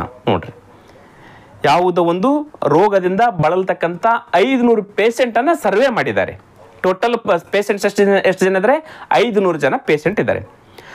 ಅಧ್ಯಯನದ ಉದ್ದೇಶವು ಎಲ್ಲ ರೋಗಿಗಳಿಗೂ ನೋವಿಗಾಗಿ 2 ಔಷಧಗಳ ಬಳಕೆಯನ್ನ ತಿಳಿಯಬಹುದಾಗಿದೆ. ಇಲ್ಲಿ 2 ಮೆಡಿಸಿನ್ ಕೊಡ್ತಾ ಇದ್ದಾರೆ, ಔಷಧ 1 ಮತ್ತು ಔಷಧ 2 ಅಂತೇಳಿ 500 ಜನಕ್ಕೂ ಕೂಡ 2 ಔಷಧಗಳನ್ನು ನೀಡ್ತಾ ಇದ್ದಾರೆ. ಕೆಳಗಿನ ಮಾಹಿತಿಯನ್ನ ಪಡೆಯಲಾಗಿದೆ. 500 ರೋಗಿಗಳಲ್ಲಿ 60% ಮಹಿಳೆಯರಿದ್ದಾರೆ. ನೋಡ್ರಿ, ಇದು ಇಂಪಾರ್ಟೆಂಟ್. 500 ರೋಗಿಗಳಲ್ಲಿ 60% ಮಹಿಳೆಯರಿದ್ದಾರಂತೆ ಮತ್ತು ಇವರಲ್ಲಿ 45% ಔಷಧಿ 1 ತೆಗೆದುಕೊಳ್ತಾ ಇದ್ದಾರೆ. ನೋಡ್ರಿ, 60% ಮಹಿಳೆಯರಲ್ಲಿ 45% ಮಹಿಳೆಯರು ಔಷಧ 1 ತೆಗೆದುಕೊಳ್ತಾ ಇದ್ದಾರೆ. ಆದಾಗ್ಯೂ ಒಟ್ಟು ರೋಗಿಗಳಲ್ಲಿ 50% ಮಂದಿ ಔಷಧಿ 1 ತೆಗೆದುಕೊಳ್ತಾ ಇದ್ದಾರೆ. ಒಟ್ಟು ರೋಗಿಗಳಲ್ಲಿ 50% ಮಂದಿ ಔಷಧಿ 1 ತೆಗೆದುಕೊಳ್ತಾ ಇದ್ದಾರೆ. ಎಷ್ಟು ಪುರುಷರು ಮತ್ತು ಮಹಿಳೆಯರು ಕ್ರಮವಾಗಿ ಔಷಧಿ 1 ಉಪಯೋಗಿಸ್ತಾ ಇದ್ದಾರೆ? ಕ್ವಶನ್ ನೋಡಿದ ತಕ್ಷಣ ಏನು ಅರ್ಥ ಆಗಲ್ಲ, ಹೌದು ತಾನೆ? ಎಸ್, ಸಿಂಪಲ್ ಇದೆ. ಇಲ್ಲಿ 2 ಔಷಧ ಅಂತ ಹೇಳಿದೆ ನಾನು. ಔಷಧಿ 1, ಔಷಧಿ 1, ನೆಕ್ಸ್ಟು ಔಷಧಿ 2 ಔಷಧಿ ಇದ್ದಾವೆ. ಟೋಟಲ್ ಎಷ್ಟು ಜನ ಇದ್ದಾರೆ? 500 ಜನ ಪೇಷಂಟ್ ಇದ್ದಾರೆ. ಟೋಟಲ್ 500 ಜನ ಇದ್ದಾರೆ. ಇಲ್ಲಿ ಹೇಳಿಕೆ ಹೇಳೋದ್ರ ಮುಖಾಂತರ ಹೇಳಿದರೆ, ಇಲ್ಲಿ ನೋಡ್ರಿ, ಒಟ್ಟು ರೋಗಿಗಳಲ್ಲಿ ಲಾಸ್ಟ್ ಇದೆ ನೋಡ್ರಿ, ಒಟ್ಟು ರೋಗಿಗಳಲ್ಲಿ 50% ಮಂದಿ ಔಷಧಿ 1 ಉಪಯೋಗಿಸ್ತಾ ಇದ್ದಾರೆ. ಇಲ್ಲೇ ಗೊತ್ತಾಗ್ಬಿಡುತ್ತೆ ನಮಗೆ 50% ಅಂತೇಳಿ. ಒಟ್ಟು ರೋಗಿಗಳಲ್ಲಿ 50% ಔಷಧಿ 1 ತೆಗೆದುಕೊಳ್ತಾ ಇದ್ದಾರೆ. ಅವ್ರು ಹೇಳಿದಾರೆ ತಾನೆ, ಕ್ಲಿಯರ್ ಆಗಿ ಹೇಳಿದರೆ. ಕೊನೆಗಿದೆ ನೋಡ್ರಿ, ಆದಾಗ್ಯೂ, ನೀವು ಸೆಂಟೆನ್ಸ್ ನೋಡ್ರಿ, ಆದಾಗ್ಯೂ ಒಟ್ಟು ರೋಗಿಗಳಲ್ಲಿ 50% ಮಂದಿ ಔಷಧಿ 1 ಪಡಿತಾ ಇದ್ದಾರೆ. ಅಂದಮೇಲೆ 50% ಅಂದ್ರೆ 500ಕ್ಕೆ 50% ಅಂದ್ರೆ ಎಷ್ಟಾಗುತ್ತೆ? 250 ಜನ ಔಷಧಿ 1 ತೆಗೆದುಕೊಳ್ತಾ ಇದ್ದಾರೆ. ಹಾಗಾದ್ರೆ ಔಷಧಿ 2 ಕೂಡ ಎಷ್ಟಿದ್ರೆ 250 ಜನ ತೆಗೆದುಕೊಳ್ತಾ ಇದ್ದಾರೆ. ಈ 250 ಜನದಲ್ಲಿ ಇಲ್ಲಿ ಮೇಲ್ಸ್ ಇದ್ದಾರೆ ಮತ್ತು ಫಿಮೇಲ್ಸ್ ಇದ್ದಾರೆ. ಇಲ್ಲಿ ಕೂಡ ಮೇಲ್ಸ್ ಇದ್ದಾರೆ ಮತ್ತು ಫಿಮೇಲ್ಸ್ ಇದ್ದಾರೆ. ಮೇಲ್ಸ್ ಮತ್ತು ಫಿಮೇಲ್ಸ್ ಇದ್ದಾರೆ. ಇದು ನಮಗೆ ಬೇಕಾಗಿರ್ತಕ್ಕಂಥದ್ದು, ಹೌದು ತಾನೆ? ಇಲ್ಲಿ ಯಾಕಂದ್ರೆ ಗೊತ್ತಾಯ್ತು, ಟೋಟಲ್ 500 ಜನ ಇದ್ದಾರೆ. ಔಷಧಿ 1 ಮತ್ತು ಔಷಧಿ 2 ತೆಗೆದುಕೊಳ್ತಾ ಇದ್ದಾರೆ. ಔಷಧಿ 1 50% ಅಂದರೆ 50% ಅಂದ್ರೆ 250 ಜನ. ಇಲ್ಲಿ 250 ಜನ ಆದ್ರೆ ಔಷಧಿ 2 ಕೂಡ 250 ಜನ ತೆಗೆದುಕೊಳ್ತಾ ಇದ್ದಾರೆ. ಹಾಗಾದ್ರೆ ಇದರಲ್ಲಿ ಕೂಡ ಪುರುಷರು ಮತ್ತು ಸ್ತ್ರೀಯರು, ಇದರಲ್ಲೂ ಕೂಡ ಪುರುಷರು ಮತ್ತು ಸ್ತ್ರೀಯರಿದ್ದಾರೆ. ಎಸ್, ಈಗ ನೋಡ್ರಿ, ಎಸ್, 500 ರೋಗಿಗಳಲ್ಲಿ 60% ಮಹಿಳೆಯರು, 60% ಮಹಿಳೆಯರು 500 ಜನದಲ್ಲಿ, ನೋಡ್ರಿ ಇದು ಇಂಪಾರ್ಟೆಂಟ್, 500 ಜನರಲ್ಲಿ 60% ಮಹಿಳೆಯರಿದ್ದಾರೆ. ನೋಡ್ರಿ ಇಲ್ಲಿ ಬರ್ತೀನಿ ನಾನು, 60% ಮಹಿಳೆಯರು. ನೋಡ್ರಿ 100ಕ್ಕ ಎಷ್ಟು ಜನ ಇದ್ದಾರೆ ಅಂತ ಮಹಿಳೆಯರು? 60 ಜನ. ಟೋಟಲ್ ಜನರಲ್ಲಿ 500 ಜನರಲ್ಲಿ 60%, 100ಕ್ಕೆ 60 ಜನ ಮಹಿಳೆಯರಿದ್ದಾರೆ. 100ಕ್ಕೆ 60 ಜನ ಮಹಿಳೆಯರಂದ್ರೆ ನೋಡ್ರಿ, ಒಟ್ಟು ರೋಗಿ 500 ರೋಗಿಗಳಲ್ಲಿ 60 ಜನ ಮಹಿಳೆಯರಂತ ಇದ್ರೆ 60 ಮಹಿಳೆಯರಂದ್ರೆ 100ಕ್ಕೆ 60 ಜನ ಆದ್ರೆ 500ಕ್ಕೆ ಎಷ್ಟು ಜನ ಮಹಿಳೆಯರಾಗ್ತಾರೆ? 500ಕ್ಕೆ ಎಸ್, ಈ 2 ಜೋರಿ ಕ್ಯಾನ್ಸಲ್, ಈ 2 ಜೋರಿ ಕ್ಯಾನ್ಸಲ್, 5 6 30, 300 ಜನ. ಇದು ಟೋಟಲ್ ಸ್ತ್ರೀಯರು, ಫಿಮೇಲ್ಸ್. 300 ಜನ ಟೋಟಲ್ ಯಾರಾದ್ರೂ ಸ್ತ್ರೀಯರಾದ್ರು, ಹೌದು ತಾನೆ? ಹಾಗಾದ್ರೆ ಪುರುಷರು ಎಷ್ಟು ಜನ ಇರ್ತಾರೆ? 300 ಜನ ಸ್ತ್ರೀಯರಾದ್ರೆ ಪುರುಷರು ಎಷ್ಟು ಜನ ಇರ್ತಾರೆ? 200 ಜನ ಪುರುಷರು ಇರ್ತಾರೆ. ಇದು ಅವಶ್ಯಕತೆ ಇಲ್ಲ, ಗೊತ್ತಾಗ್ಲಿ ನಿಮಗೆ. ಹೌದು ಜನ ಎಷ್ಟ? ಇಲ್ಲಿ 2 ಜನ ಪುರುಷರು ಇರ್ತಾರೆ, ಆಯ್ತಾ? ಎಸ್. ಈಗ ನೋಡ್ರಿ 60% ಮಹಿಳೆ, ಇವರಲ್ಲಿ 45% ಜನ ಔಷಧಿ ಒಂದನ್ನೇ ತೆಗೆದುಕೊಳ್ತಾ ಇದ್ದಾರೆ. ಇದರಲ್ಲಿ 45%, ಇದರಲ್ಲಿ 45% ಔಷಧಿ ಒಂದನ್ನೇ ತೆಗೆದುಕೊಳ್ತಾ ಇದ್ದಾರೆ. ಹಾಗಾದ್ರೆ 100ಕ್ಕೆ 45 ಜನ ಆದ್ರೆ 300ಕ್ಕೆ ಎಷ್ಟು ಜನ ತೆಗೆದುಕೊಂಡಂಗಾಗುತ್ತೆ? ಹೌದಾ? 100ಕ್ಕೆ ಎಷ್ಟು ಜನ ಅಂತೆ? 45% ತಾನೆ? ಎಸ್, 45% ಆದ್ರೆ ಎಷ್ಟು ಜನ ಇದ್ದಾರೆ ಮಹಿಳೆಯರು? 300 ಜನ ಇದ್ದಾರೆ. 300ಕ್ಕೆ ಎಷ್ಟು ಜನ ಆದಂಗಾಗುತ್ತೆ? ಇಂಟು 300. ಇವೆರಡು ಜನ ಕ್ಯಾನ್ಸಲ್, ಇವೆರಡು ಜನ ಕ್ಯಾನ್ಸಲ್. 3 15ಕ್ಕೆ 5 ಕೈಲ ಬಂತು 1, 3 4 12 1 13, 135 ಜನ ಸ್ತ್ರೀಯರು, 135 ಜನ ಸ್ತ್ರೀಯರು ಔಷಧಿ ಒಂದನ್ನೇ ತೆಗೆದುಕೊಳ್ತಾ ಇದ್ದಾರೆ. 135 ಜನ ಸ್ತ್ರೀಯರು. ಕ್ಲಿಯರ್ ಆಯ್ತಾ ಇದು? ನೋಡ್ರಿ, ಟೋಟಲ್ ಸ್ತ್ರೀಯರಲ್ಲಿ 45% ಔಷಧಿ ಒಂದನ್ನೇ ತೆಗೆದುಕೊಳ್ತಾ ಇದ್ದಾರೆ. ಟೋಟಲ್ ಸ್ತ್ರೀಯರು 300, ಅದರಲ್ಲಿ 45% 135 ಆಯ್ತು. 135 ಜನ ಔಷಧಿ ಒಂದನ್ನೇ ತೆಗೆದುಕೊಂಡ್ರೆ ಔಷಧಿ ಎರಡನ್ನೇ ಎಷ್ಟು ತೆಗೆದುಕೊಳ್ತಾರೆ ಸ್ತ್ರೀಯರು? ಟೋಟಲ್ 300ರಲ್ಲಿ 135 ಮೈನಸ್ ಮಾಡೋಣ. 3 15 ಕೆಲ ಬಂತು 1, 3 4 13, ಎಸ್ ಕರೆಕ್ಟ್ ಅದ. ಹಾಗಾದ್ರೆ 300ರಲ್ಲಿ 135 ತೆಗೆದ್ರೆ ಉಳಿದಿರ್ತಕ್ಕಂಥ 165 ಜನ ಔಷಧಿ ಎರಡನ್ನೇ ತೆಗೆದುಕೊಳ್ತಾ ಇದಾರೆ ಅಂತ ಅರ್ಥ. ಇದು ಕ್ಲಿಯರ್ ಆಯ್ತಾ? ಇಲ್ಲಿ ತನಕ ಕ್ಲಿಯರ್ ಆಯ್ತಾ? ಎಸ್, ಇನ್ನೊಂದ್ಸರಿ ಹೇಳ್ಬೋದಾ? ಎಸ್, ಎಲ್ಲ ಮುಗಿದ್ಮೇಲೆ ಇನ್ನೊಂದ್ಸರಿ ಬೇಕಾದ್ರೆ ಹೇಳ್ತೀನಿ. ನೆಕ್ಸ್ಟ್ ಔಷಧಿಯನ್ನ ತೆಗೆದುಕೊಳ್ತಾ ಇದ್ದಾರೆ. ಎಸ್, ಈಗ ನೋಡ್ರಿ, ಟೋಟಲ್ 200. ಇಲ್ಲಿ ನೋಡಿ, ಪುರುಷರು ಎಲ್ಲಿ ಕೊಟ್ಟರೆ ಇಲ್ಲಿ ಸಿಕ್ಬಿಡ್ತು ನಮಗೆ. ಟೋಟಲ್ 250 ಜನ, ಅದರಲ್ಲಿ 135 ಜನ ಹೆಣ್ಮಕ್ಳು ಇದ್ರೆ ಗಂಡು ಮಕ್ಳು ಎಷ್ಟಿರ್ತಾರೆ? 250ರಲ್ಲಿ 135 ಮೈನಸ್ ಮಾಡೋಣ. 0ದಲ್ಲಿ 5 ಹೋದ್ರೆ ಹೋಗಲ್ಲ, 10ರಲ್ಲಿ 5 ಹೋದ್ರೆ 5 ಕೈಲ ಬಂತು 1, 5ರಲ್ಲಿ 4 ಹೋದ್ರೆ 1, 2ರಲ್ಲಿ 1 ಹೋದ್ರೆ 1, 115 ಜನ ಇವರು ಪುರುಷರಿರ್ತಾರೆ. ಇವರಿಬ್ಬರು ಕೂಡಿಸಿದ್ರೆ 250 ಜನ ಆದ್ರು. ಇಲ್ಲಿ ಕೂಡ 250 ಜನ ಟೋಟಲ್ ಇರ್ತಾರೆ. 10ರಲ್ಲಿ 5 ಹೋದ್ರೆ 5 ಕೈಲ ಬಂತು 1, 5ರಲ್ಲಿ 7 ಹೋಗಲ್ಲ, 15ರಲ್ಲಿ 7 ಹೋದ್ರೆ 8 ಕೈಲ ಬಂತು 1, 2ರಲ್ಲಿ 2 0. ಹಾಗಾದ್ರೆ 85 ಜನ ಪುರುಷರಿರ್ತಾರೆ. ನೋಡ್ರಿ, ಇಲ್ಲ 115, 85 ಜನ ಇಲ್ಲಿ ಪುರುಷರು ಎರಡನೇ ಔಷಧಿ ತೆಗಿತಾರೆ. ಇಲ್ಲಿ 135 ಜನ ಔಷಧಿ ಒಂದೇ ತೆಗೆದುಕೊಂಡ್ರೆ ಇಲ್ಲಿ 165 ಜನ ಔಷಧಿ ಎರಡನ್ನೇ ತೆಗೆದುಕೊಳ್ತಾ ಇದ್ದಾರೆ. ಕ್ಲಿಯರ್ ಆಯ್ತು? ಇದು ಅರ್ಥ ಆಯ್ತು? ಎಸ್, ಇನ್ನೊಂದ್ಸತಿ ಹೇಳಂತ ಬೇಕಾದ್ರೆ ನೋಡ್ರಿ, ಇನ್ನೊಂದು ಕ್ಲಿಯರ್ ಆಗಿ ನೋಡ್ಕೊಂಬಿಡಿ. ಇವೆಲ್ಲವನ್ನು ಕೂಡಿಸಿದ್ರೆ 500 ಜನ ಆಗುತ್ತೆ. ಬೇಕಾದ್ರೆ ಕೂಡಿಸಿ ನೋಡ್ಕೊಳ್ಬೋದು. 100 200 300 ಆಯ್ತಾ? 300 ಜನ ಆದ್ರು. ಇನ್ನು 200 ಜನ ಬೇಕು ನಮಗೆ. 200 ಅಂತಂದಾಗ ಇಲ್ಲಿ ನೋಡ್ರಿ, 15 ಇದೊಂದು 35 ಎಷ್ಟಾಯ್ತು? 50 ಆಯ್ತು. 50 ಇದು ಒಂದು 5, 50 ಒಂದು 50, 50 ಒಂದು 60, 110, 110 ಇದು ಒಂದು 15, 115, 115 ಇದು ಒಂದು 5, 120, 120 ಇದು ಒಂದು 80, 120 80 200, 200 ಆಯ್ತಾ? 300 ಒಂದು 200, 500 ಆಯ್ತಾ? ಎಸ್, ಕ್ಲಿಯರ್ ಅದ. ನೀವು ಬೇಕಾದ್ರೆ ಕೂಡಿಸ್ಕೊಂಡು ನೋಡ್ಬೋದು. ಎಸ್, ಇನ್ನೊಂದ್ಸರಿ ಹೇಳ್ತೀನಿ. ಔಷಧಿ ಒಂದು 250 ಜನ ಆದ್ರೆ ಔಷಧಿ ಎರಡು ಕೂಡ 250 ಜನ ಇರ್ತಾರೆ. ಇದರಲ್ಲಿ 40%, ಇದರಲ್ಲಿ 60% ಟೋಟಲ್ ಅಂತೆ. 500ರಲ್ಲಿ 60% ಟೋಟಲ್ ಅಂದ್ರೆ 300 ಜನ ಸ್ತ್ರೀಯರಾಗ್ತಾರೆ. ಆ 300 ಜನರಲ್ಲಿ 45% ಅಂದ್ರೆ 130 ಜನ ಔಷಧಿ ತೆಗೆದುಕೊಳ್ತಾರೆ, ಔಷಧಿ ಒಂದನ್ನ. ಹಾಗಾದ್ರೆ 300ರಲ್ಲಿ 135 ಜನ ಆದ್ರೆ ಉಳಿದಿರ್ತಕ್ಕಂಥ 165 ಜನ ಔಷಧಿ ಎರಡನ್ನ ತೆಗೆದುಕೊಳ್ತಾ ಇದ್ದಾರೆ. ಇವೆರಡು ಯಾವಾಗ ಸಿಕ್ಕು ಪುರುಷರ ಸಂಖ್ಯೆ ಈಜಿಯಾಗಿ ಸಿಕ್ಕೊಳ್ಬಹುದು. ಯಾಕಂತಂದ್ರೆ ಟೋಟಲ್ 250 ಜನ ಇದ್ರೆ ಅದರಲ್ಲಿ 135 ತೆಗೆದ್ರೆ ಉಳಿದಿರ್ತಕ್ಕಂಥ 115 ಜನ ಪುರುಷರಿರ್ತಾರೆ. ಟೋಟಲ್ 250 ಜನ ಇದ್ರೆ ಅದರಲ್ಲಿ 165 ತೆಗೆದ್ರೆ ಉಳಿದಿರ್ತಕ್ಕಂಥವ್ರು ಪುರುಷರು 85 ಜನ ಇರ್ತಾರೆ. ಇದು ಕ್ಲಿಯರ್. ಎಸ್, ಈ ಕ್ವಶನ್ಗೆ ಬರ್ತೀನಿ. ಈಗ ನೋಡ್ರಿ, ಈಗ ಶೇಕಡ ಎಷ್ಟು ಪುರುಷರು ಮತ್ತು ಮಹಿಳೆಯರು ಕ್ರಮವಾಗಿ ಔಷಧಿ ಒಂದನ್ನೇ ತೆಗೆದುಕೊಳ್ತಾ ಇದ್ದಾರೆ. ನೋಡ್ರಿ, ಶೇಕಡ ಎಷ್ಟು ಪುರುಷರು ಮತ್ತು ಮಹಿಳೆಯರು ಔಷಧಿ ಒಂದನ್ನೇ ತೆಗೆದುಕೊಳ್ತಾ ಇದ್ದಾರೆ? ಎಸ್, ಔಷಧಿ ಒಂದು. ನೋಡಿ, ಇದು ಇಂಪಾರ್ಟೆಂಟ್ ನಮಗೆ. ಶೇಕಡ ಎಷ್ಟು ಪುರುಷರು ಮತ್ತು ಸ್ತ್ರೀಯರು ಇದನ್ನು ಕೇಳಿದ್ದಾರೆ. ಇದು ಇಂಪಾರ್ಟೆಂಟ್ ನಮಗೆ. ಏನು ಮಾಡ್ಬೇಕೀಗ? ಎಸ್, ಈಗ 500ಕ್ಕೆ 115 ಜನ ಪುರುಷರಾದ್ರೆ 100ಕ್ಕೆ ಎಷ್ಟು ಜನ ಆಯಿತು? ಇದನ್ನು ಲೆಕ್ಕ ಮಾಡ್ಬೇಕೀಗ ನಾವು. ಇದು ಕಾಣಿಸುತ್ತಾ? ಎಸ್, ಇನ್ನು ತೆಗಿಬೋದಾ? ಬೇಕಾದ್ರೆ ಇಲ್ಲ ಹಚ್ಕೊಳ್ಳಿಲ್ಲ ಅಂದರೆ 500ಕ್ಕೆ 115 ಜನ. ನೋಡ್ರಿ, 500ಕ್ಕೆ 115 ಜನ ಪುರುಷರಾದರೆ 100ಕ್ಕೆ ಎಷ್ಟು ಜನ ಆಗ್ತಾರೆ? ಇವೆರಡು ಜನ ಕ್ಯಾನ್ಸಲ್, ಇವೆರಡು ಜನ ಕ್ಯಾನ್ಸಲ್. 5 ಒಂದಲ್ಲಿ 5, 5 2 10, 1 ಉಳಿಯುತ್ತೆ, 15 ಆಗುತ್ತೆ. 5 3 15, 23% ಪುರುಷರಾದರು. ಎಷ್ಟು ಪರ್ಸೆಂಟೇಜ್? 23% ಆದರು. 4 ಆಯ್ಕೆಗಳಲ್ಲಿ 23% ಯಾವುದೈತೆ ಅದನ್ನ ಅಷ್ಟು ಇಟ್ಕೊಳ್ಬೇಕು, ಉಳಿದದ್ದನ್ನು ತೆಗೆದಾಕ್ಬಿಡ್ಬೇಕು. ಆಯ್ತಾ? ಎಸ್, ನೆಕ್ಸ್ಟ್ ಬರ್ತೀನಿ. ಅದೇ ರೀತಿಯಾಗಿ ಈಗಲೇ 500ಕ್ಕೆ 135 ಜನ ಸ್ತ್ರೀಯರು. ನೋಡ್ರಿ, 500ಕ್ಕೆ 135 ಜನ ಪುರುಷರಾದರೆ 100ಕ್ಕೆ ಎಷ್ಟು ಜನ ಆದರು? ಇವೆರಡು ಜೀರೋ ಕ್ಯಾನ್ಸಲ್, ಇವೆರಡು ಜೀರೋ ಕ್ಯಾನ್ಸಲ್. 5 ಒಂದಲ್ಲಿ 5, 5 2 10, 3 ಉಳಿಯುತ್ತೆ, 35 ಆಗುತ್ತೆ. 5 7 35, 27% ಜನ ಸ್ತ್ರೀಯರು, 23% ಜನ ಪುರುಷರು ಇಸ್ ರೈಟ್ ಆನ್ಸರ್. ಆಯ್ಕೆಲಿದೆನಾ 23 ಮತ್ತು 27? ಎಸ್, ಆಯ್ಕೆ ಒಂದು ಕರೆಕ್ಟ್ ಆಗಿರ್ತಕ್ಕಂಥ ಉತ್ತರ. ನೋಡ್ರಿ, ಸ್ವಲ್ಪ ದೊಡ್ಡದಿದೆ, ಲೆಕ್ಕ ಮಾಡ್ಕೊಂತ ಹೋದ್ರೆ ತುಂಬ ಈಸಿ ಆಗಿರ್ತಕ್ಕಂಥ ಕ್ವಶನ್ ನಂಬರ್ 12. ಕ್ಲಿಯರ್? ಎಸ್, ಮುಂದಿನ ಕ್ವಶನ್ ನೋಡೋಣ. Question number 13. 6 ವಿದ್ಯಾರ್ಥಿಗಳು ಅವರು ಪರೀಕ್ಷೆಯಲ್ಲಿ ಗಳಿಸಿದ ಅಂಕದ ಆಧಾರದ ಮೇಲೆ 1 2 3 4 5 6ರಂತೆ ಏರಿಕೆ ಕ್ರಮದಲ್ಲಿ ರ್ಯಾಂಕ್ ಅನ್ನು ಪಡೆದಿದ್ದಾರೆ. 6 ಜನ ಸ್ಟೂಡೆಂಟ್ಸ್ ಇದ್ದಾರೆ, 6 ರ್ಯಾಂಕ್ಗಳಿದ್ದಾವೆ.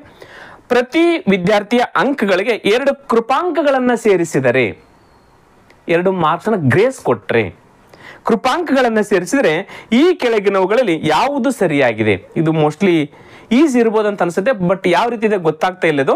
ಬಟ್ ಇಲ್ಲಿ ಯಾವ ರೀತಿಯ ಬದಲಾವಣೆ ಆಗಲ್ಲ. ಯಾಕಂತ ಕೇಳಿದ್ರೆ ಪ್ರತಿ ವಿದ್ಯಾರ್ಥಿಗೂ ಅಂಕಗಳಿಗೆ 2 ಕೃಪಾಂಕಗಳನ್ನು ಸೇರಿಸ್ತಾ ಇದ್ದಾರೆ. ಪ್ರತಿಯೊಂದು ಸ್ಟೂಡೆಂಟ್ಗೆ 2 ಅಂಕಗಳನ್ನು ಕೊಡ್ತಾ ಹೋಗ್ತಾರೆ. 2 ಗ್ರೇಸ್ ಮಾರ್ಕ್ಸ್ ಕೊಟ್ಟರೆ ಅವರ ರ್ಯಾಂಕಿಂಗ್ ಅಲ್ಲಿ ಯಾವ ರೀತಿಯೂ ಬದಲಾವಣೆ ಆಗೋದಿಲ್ಲ ಅಂತೇಳಿ ನಾನು ಅನ್ಕೊಂಡಿನಿ. ಪ್ರತಿ ವಿದ್ಯಾರ್ಥಿಯ ರ್ಯಾಂಕನ್ನು 2ರಿಂದ ಕೂಡಿಸಲಾಗಿದೆ. ರ್ಯಾಂಕಿಗೆ 2ನ್ನ ಕೂಡಿಸ್ತಾ ಇಲ್ಲ, ಅವರ ಅಂಕಗಳಿಗೆ 2ನ್ನ ಕೂಡಿಸ್ತಾ ಇದೀವಿ. ಹಾಗಾದ್ರೆ ಒಂದದ್ದಲ್ಲ, ಪ್ರತಿ ವಿದ್ಯಾರ್ಥಿಯ ರ್ಯಾಂಕ್ ಹಾಗೆ ಇರುತ್ತೆ. ಎಸ್, ಪ್ರತಿಯೊಬ್ಬರ ವಿದ್ಯಾರ್ಥಿಗಳ ರ್ಯಾಂಕ್ ಸೇಮ್ ಇರುತ್ತೆ. ಯಾಕಂದ್ರೆ ಪ್ರತಿಯೊಬ್ಬರಿಗೂ 2 ಅಂಕ ಸೇರುವುದರಿಂದ, ಕೃಪಾಂಕ ಸೇರುವುದರಿಂದ, ಗ್ರೇಸ್ ಮಾರ್ಕ್ಸ್ ಸೇರುವುದರಿಂದ ಅವರ ರ್ಯಾಂಕ್ ಅಲ್ಲಿ ಯಾವುದೇ ರೀತಿಯ ಬದಲಾವಣೆ ಆಗ್ತಾ ಇಲ್ಲ ಅಂತಕ್ಕಂಥದ್ದು ನನ್ನ ಅನಿಸಿಕೆ ಅಷ್ಟೇ. Yes, question next.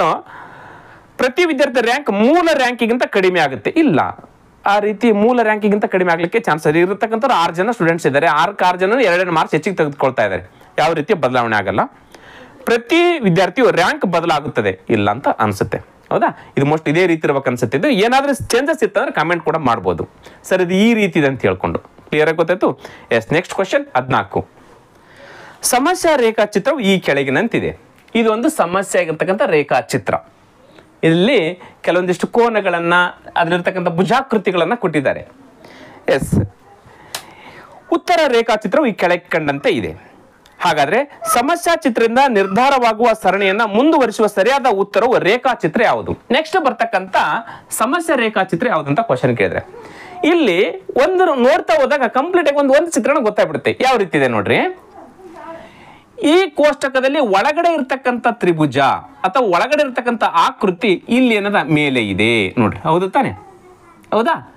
ಇಲ್ಲಿ ಒಳಗಡೆ ಇರ್ತಕ್ಕಂಥ ವೃತ್ತ ಇಲ್ಲಿ ಮೇಲೆ ಇದೆ. ಹೌದು ತಾನೆ? ಎಸ್, ಇಲ್ಲಿ ಒಳಗಡೆ ಇರ್ತಕ್ಕಂಥ ಪಂಚಭುಜಾಕೃತಿ ಇಲ್ಲಿ ಮೇಲೆ ಇದೆ. ಹೌದು ತಾನೆ? ಎಸ್, ಹಾಗಾದ್ರೆ ಇಲ್ಲಿ ಒಳಗಡೆ ಇರ್ತಕ್ಕಂಥ ಷಟ್ಭುಜಾಕೃತಿ ಇಲ್ಲೇ ಮೇಲಿದೆ. ಹೌದು ತಾನೆ?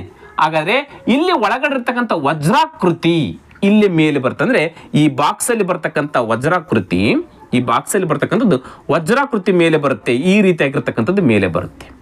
ಇದು ಒಂದು ಕ್ಲಿಯರ್ ಆಯ್ತು. ಹಾಗಾದ್ರೆ 4 ಆಯ್ಕೆಗಳಲ್ಲಿ ಈ ರೀತಿಯಾಗಿರ್ತಕ್ಕಂಥ ನೋಡ್ಕೊಳ್ಬೇಕು. ಒಂದರಲ್ಲಿ ಈ ರೀತಿ ಇಲ್ಲ. ಒಂದರಲ್ಲಿ ಚೌಕದ ಒಳಗಡೆ ಇದದ ತಪ್ಪಾಗುತ್ತೆ. ಇಲ್ಲ, ಇದ್ರ ಒಳಗಡೆ ಬರ್ಬೇಕು ಈಗ ನಮ್ಗೆ. ಹಾಗಾದ್ರೆ 2ನೇ ಆಯ್ಕೆ ಅದ ಮತ್ತು 4ನೇ ಆಯ್ಕೆ ಅದ. 4ನೇ ಚಿತ್ರ ಮತ್ತು 2ನೇ ಚಿತ್ರ ಅದ. 3ನೇದ್ದು ಕೂಡ ಇಲ್ಲ, 3ನೇದ್ದು ಬೇರೆ ಅದದು. ನಿಮಗೆ ಕೋಷ್ಟಕ ಕಾಣಿಸ್ತಾ ಇದೆ, ರೇಖಾಚಿತ್ರ ಕಾಣಿಸ್ತಾ ಇದೆ. ಹಾಗಾದ್ರೆ ಇಲ್ಲಿ ಬರ್ತಕ್ಕಂಥದ್ದು 2 ಮತ್ತು 4 ಆಯ್ಕೆಗಳಲ್ಲಿ 1ನೇ ಆಯ್ಕೆಯಲ್ಲಿ ಒಳಗಡೆ ಇದ್ರ ಒಳಗಡೆ ಷಟ್ಭುಜಾಕೃತಿ ಅದ. ಇದ್ರ ಒಳಗಡೆ ಷಟ್ಭುಜಾಕೃತಿ ಅದ. ಈ ರೀತಿ ಷಟ್ಭುಜಾಕೃತಿ ಅದ. ಇನ್ನೊಂದೇ ಆಕೃತಿಯಲ್ಲಿ ಇನ್ನೊಂದು ವಜ್ರಾಕೃತಿಯಲ್ಲಿ. ಇದರಲ್ಲಿ ಯಾವ್ದಿರ್ಬೋದು ನೋಡ್ರಿ, ಈ ರೀತಿ ಆಕೃತಿ. ಇನ್ನೊಂದು ವಜ್ರಾಕೃತಿಯಲ್ಲಿ ಆಯತ ಕೊಟ್ಟಿದ್ದಾರೆ. ನಾನು ಇದನ್ನು ಗೆಸ್ ಮಾಡ್ತಾ ಇದ್ದೀನಿ, ಇದೇ ಸರಿ ಇರ್ಬೋದು ಅಥವಾ ಇಲ್ಲೇ ಇರ್ಬೋದು, ಅಥವಾ ನಿಮ್ಮ ಅನಿಸಿಕೆ ಕೂಡ ತಿಳಿಸ್ಬೋದು. ಇದ್ರಲ್ಲಿ ನನ್ನ ರೈಟ್ ಆನ್ಸರ್ ಇದು ಅಂತ ಹೇಳ್ಕೊಳ್ತೀನಿ. ಇದ್ರ ಬರ್ತಕ್ಕಂಥ ವಜ್ರಾಕೃತಿಯ ಒಳಗಡೆ ಆಯತ ಇದೆಲ್ಲ ಅದು ರೈಟ್ ಆನ್ಸರ್ ಅಂತ ಹೇಳ್ತೀನಿ. ಯಾಕಂತಂದ್ರೆ ಇಲ್ಲಿ ಒಳಗಡೆ ಇರ್ತಕ್ಕಂಥ ಆಕೃತಿಗಳೆಲ್ಲೇ ರಿಪೀಟ್ ಆಗಿಲ್ಲ. ತ್ರಿಕೋನ, ವೃತ್ತ, ಪಂಚಭುಜಾಕೃತಿ, ಷಟ್ಭುಜಾಕೃತಿ, ಇಲ್ಲಿರ್ತಕ್ಕಂಥದ್ದು ಡೈಮಂಡ್ ವಜ್ರಾಕೃತಿ. ಈಗ ಇಲ್ಲೇ ನೋಡ್ರಿ, ಇಲ್ಲೇ ಮತ್ತೆ ಷಟ್ಭುಜಾಕೃತಿ ಅಂತ ಬಂದದ, ಹೌದು ತಾನೆ? ಎಸ್, ಅದು ರಿಪೀಟ್ ಆಗಲ್ಲ. ಇಲ್ಲಿ ರಿಪೀಟ್ ಆಗಿದೆ ನೋಡ್ರಿ, ಆಗಲೇ ಇಲ್ಲಿ ಬಂದಿದೆ. ಇದು ರಿಪೀಟ್ ಆಗಲ್ಲ ಅನ್ಕೊಂಡು ನಾನು ಇದು ರೈಟ್ ಇರ್ಬೋದು ಅಂತ ತಿಳ್ಕೊಂಡಿನಿ. ಇಲ್ಲ ಸರ್, ಇದು ಈ ರೀತಿ ಬರಬಹುದು, ಅದೊಂದು ಅನುಕ್ರಮಣೆ ತೋರಿಸ್ಬೇಕು, ಹೌದಾ? ಕೇವಲ ಸ್ಕಿಪ್ ಮಾಡಿರ್ತಕ್ಕಂಥದ್ದಲ್ಲ, ಅದು ಅನುಕ್ರಮಣೆ ಇರಬೇಕು.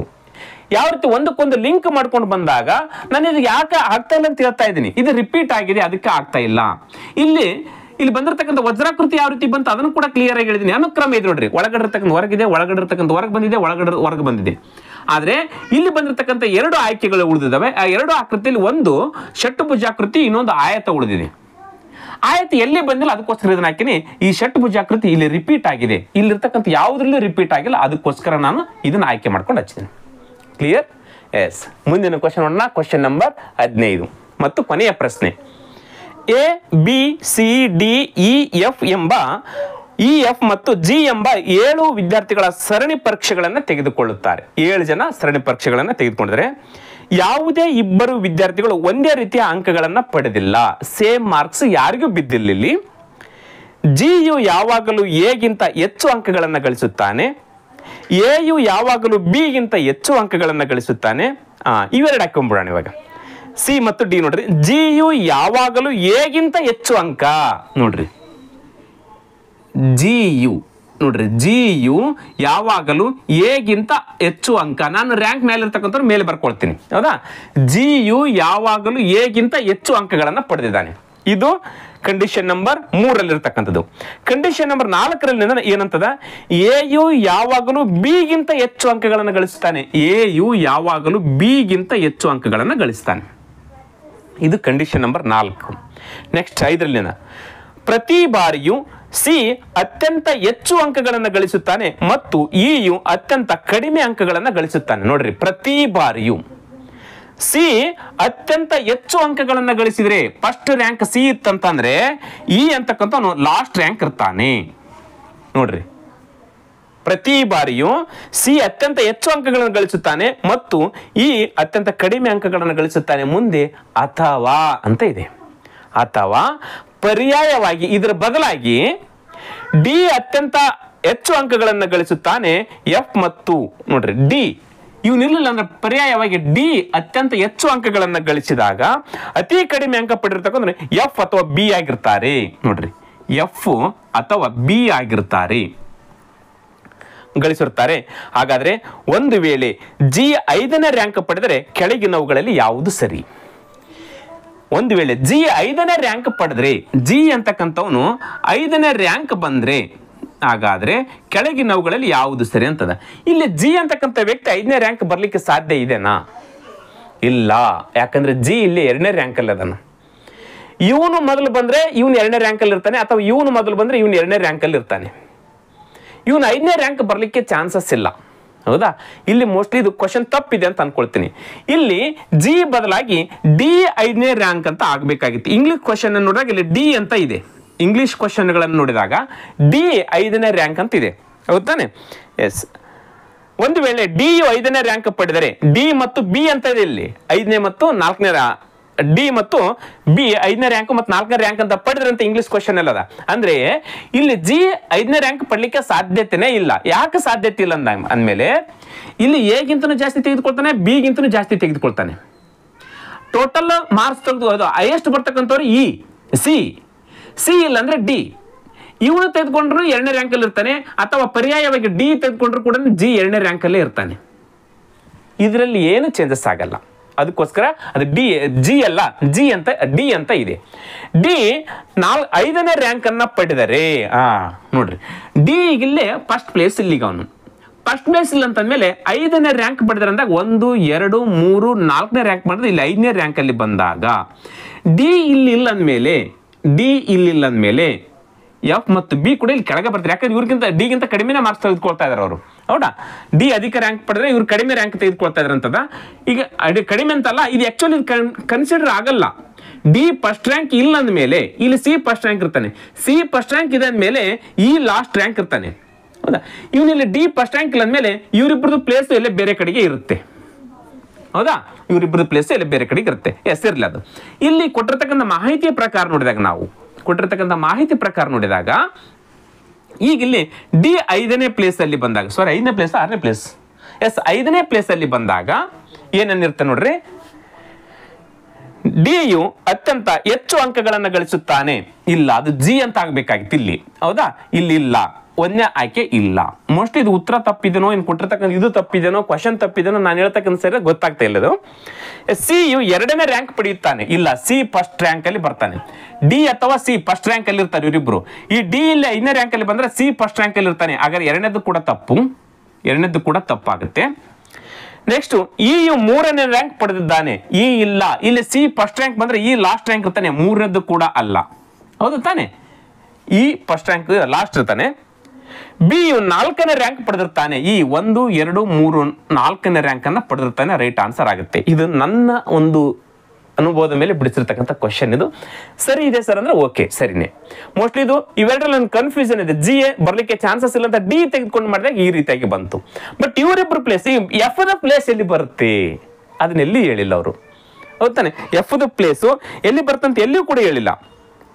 ಹೌದಾನೆ, ಎಫ್ ಅಥವಾ ಬಿ ಅತ್ಯಂತ ಕಡಿಮೆ ಅಂಕ ಗಳಿಸ್ತಾರಂತ ಅಷ್ಟೇ ಇದೆ. ಯಾವುದೇ ಇಬ್ಬರು ವಿದ್ಯಾರ್ಥಿ ಒಂದೇ ರ್ಯಾಂಕ್ ಅಂಕಗಳನ್ನ ಪಡೆದಿಲ್ಲ ಅಂತ ಇದೆ. ಹಾಗಾದ್ರೆ ಎಫ್ ದ ಪ್ಲೇಸು ಎಲ್ಲಾದ್ರೂ ಬರ್ಬೋದು. ಇದನ್ನ ಬಿಟ್ಟು ಇಲ್ಲಾದ್ರೂ ಬರ್ಬೋದು, ಎಲ್ಲಾದ್ರೂ ಬರ್ಬೋದು. ಅದನ್ನ ಕನ್ಸಿಡರ್ ಮಾಡ್ತಾ ಇಲ್ಲ. ಅದಕ್ಕೋಸ್ಕರ ನಾನು ಹಾಗಾದ್ರೆ ಇಲ್ಲಿ ಬಿ ಇಂದ 4ನೇ ರ್ಯಾಂಕ್ ಇದ್ರೆ ಇದು ಸರಿ ಆಗ್ಬೋದು ಅಂತೇಳಿ ನನ್ನ ಅನಿಸಿಕೆ. ಹೌದಾ, ಎಸ್. ಇಲ್ಲಿ ಏನಾದರೂ ಇಲ್ಲಿವರೆಗೆ ಹೇಳ್ತಕ್ಕಂಥ ಎಲ್ಲ ಕ್ವಶನ್ ಯಾವ್ದಾದ್ರು ತಪ್ಪು ಏನಾದ್ರು ಅಂತಂದ್ರೆ ಕಮೆಂಟ್ ಮಾಡ್ಬೋದು. ಸರ್, ಈ ಕ್ವಶನ್ ಈ ರೀತಿ ಇದೆ ಅಂತೇಳಿ. ಯಾಕಂತಂದ್ರೆ ನೇರವಾಗಿ ಬೇಗ ಬಿಡಿಸಿರ್ತೀನಿ ಕ್ವಶನ್ಗಳನ್ನ. ಗೊತ್ತಿರ್ತಕ್ಕಂಥ ಈ ಕೊನೆಯ 3 ಕ್ವಶನ್ಗಳಲ್ಲಿ ಕೆಲವೊಂದಿಷ್ಟು ಡೌಟ್ಸ್ ಇದಾವೆ. ಅವುಗಳನ್ನು ಕೂಡ ಯಾವ ರೀತಿ ಡೌಟ್ಸ್ ಏನಾದ್ರು ಇದ್ರೆ ಕ್ಲಿಯರ್ ಕೂಡ ಮಾಡ್ಕೊಳ್ತೀನಿ. ಕಮೆಂಟ್ ಮಾಡ್ಬೋದು. ಗೊತ್ತಾ ಸ್ನೇಹಿತರೆ?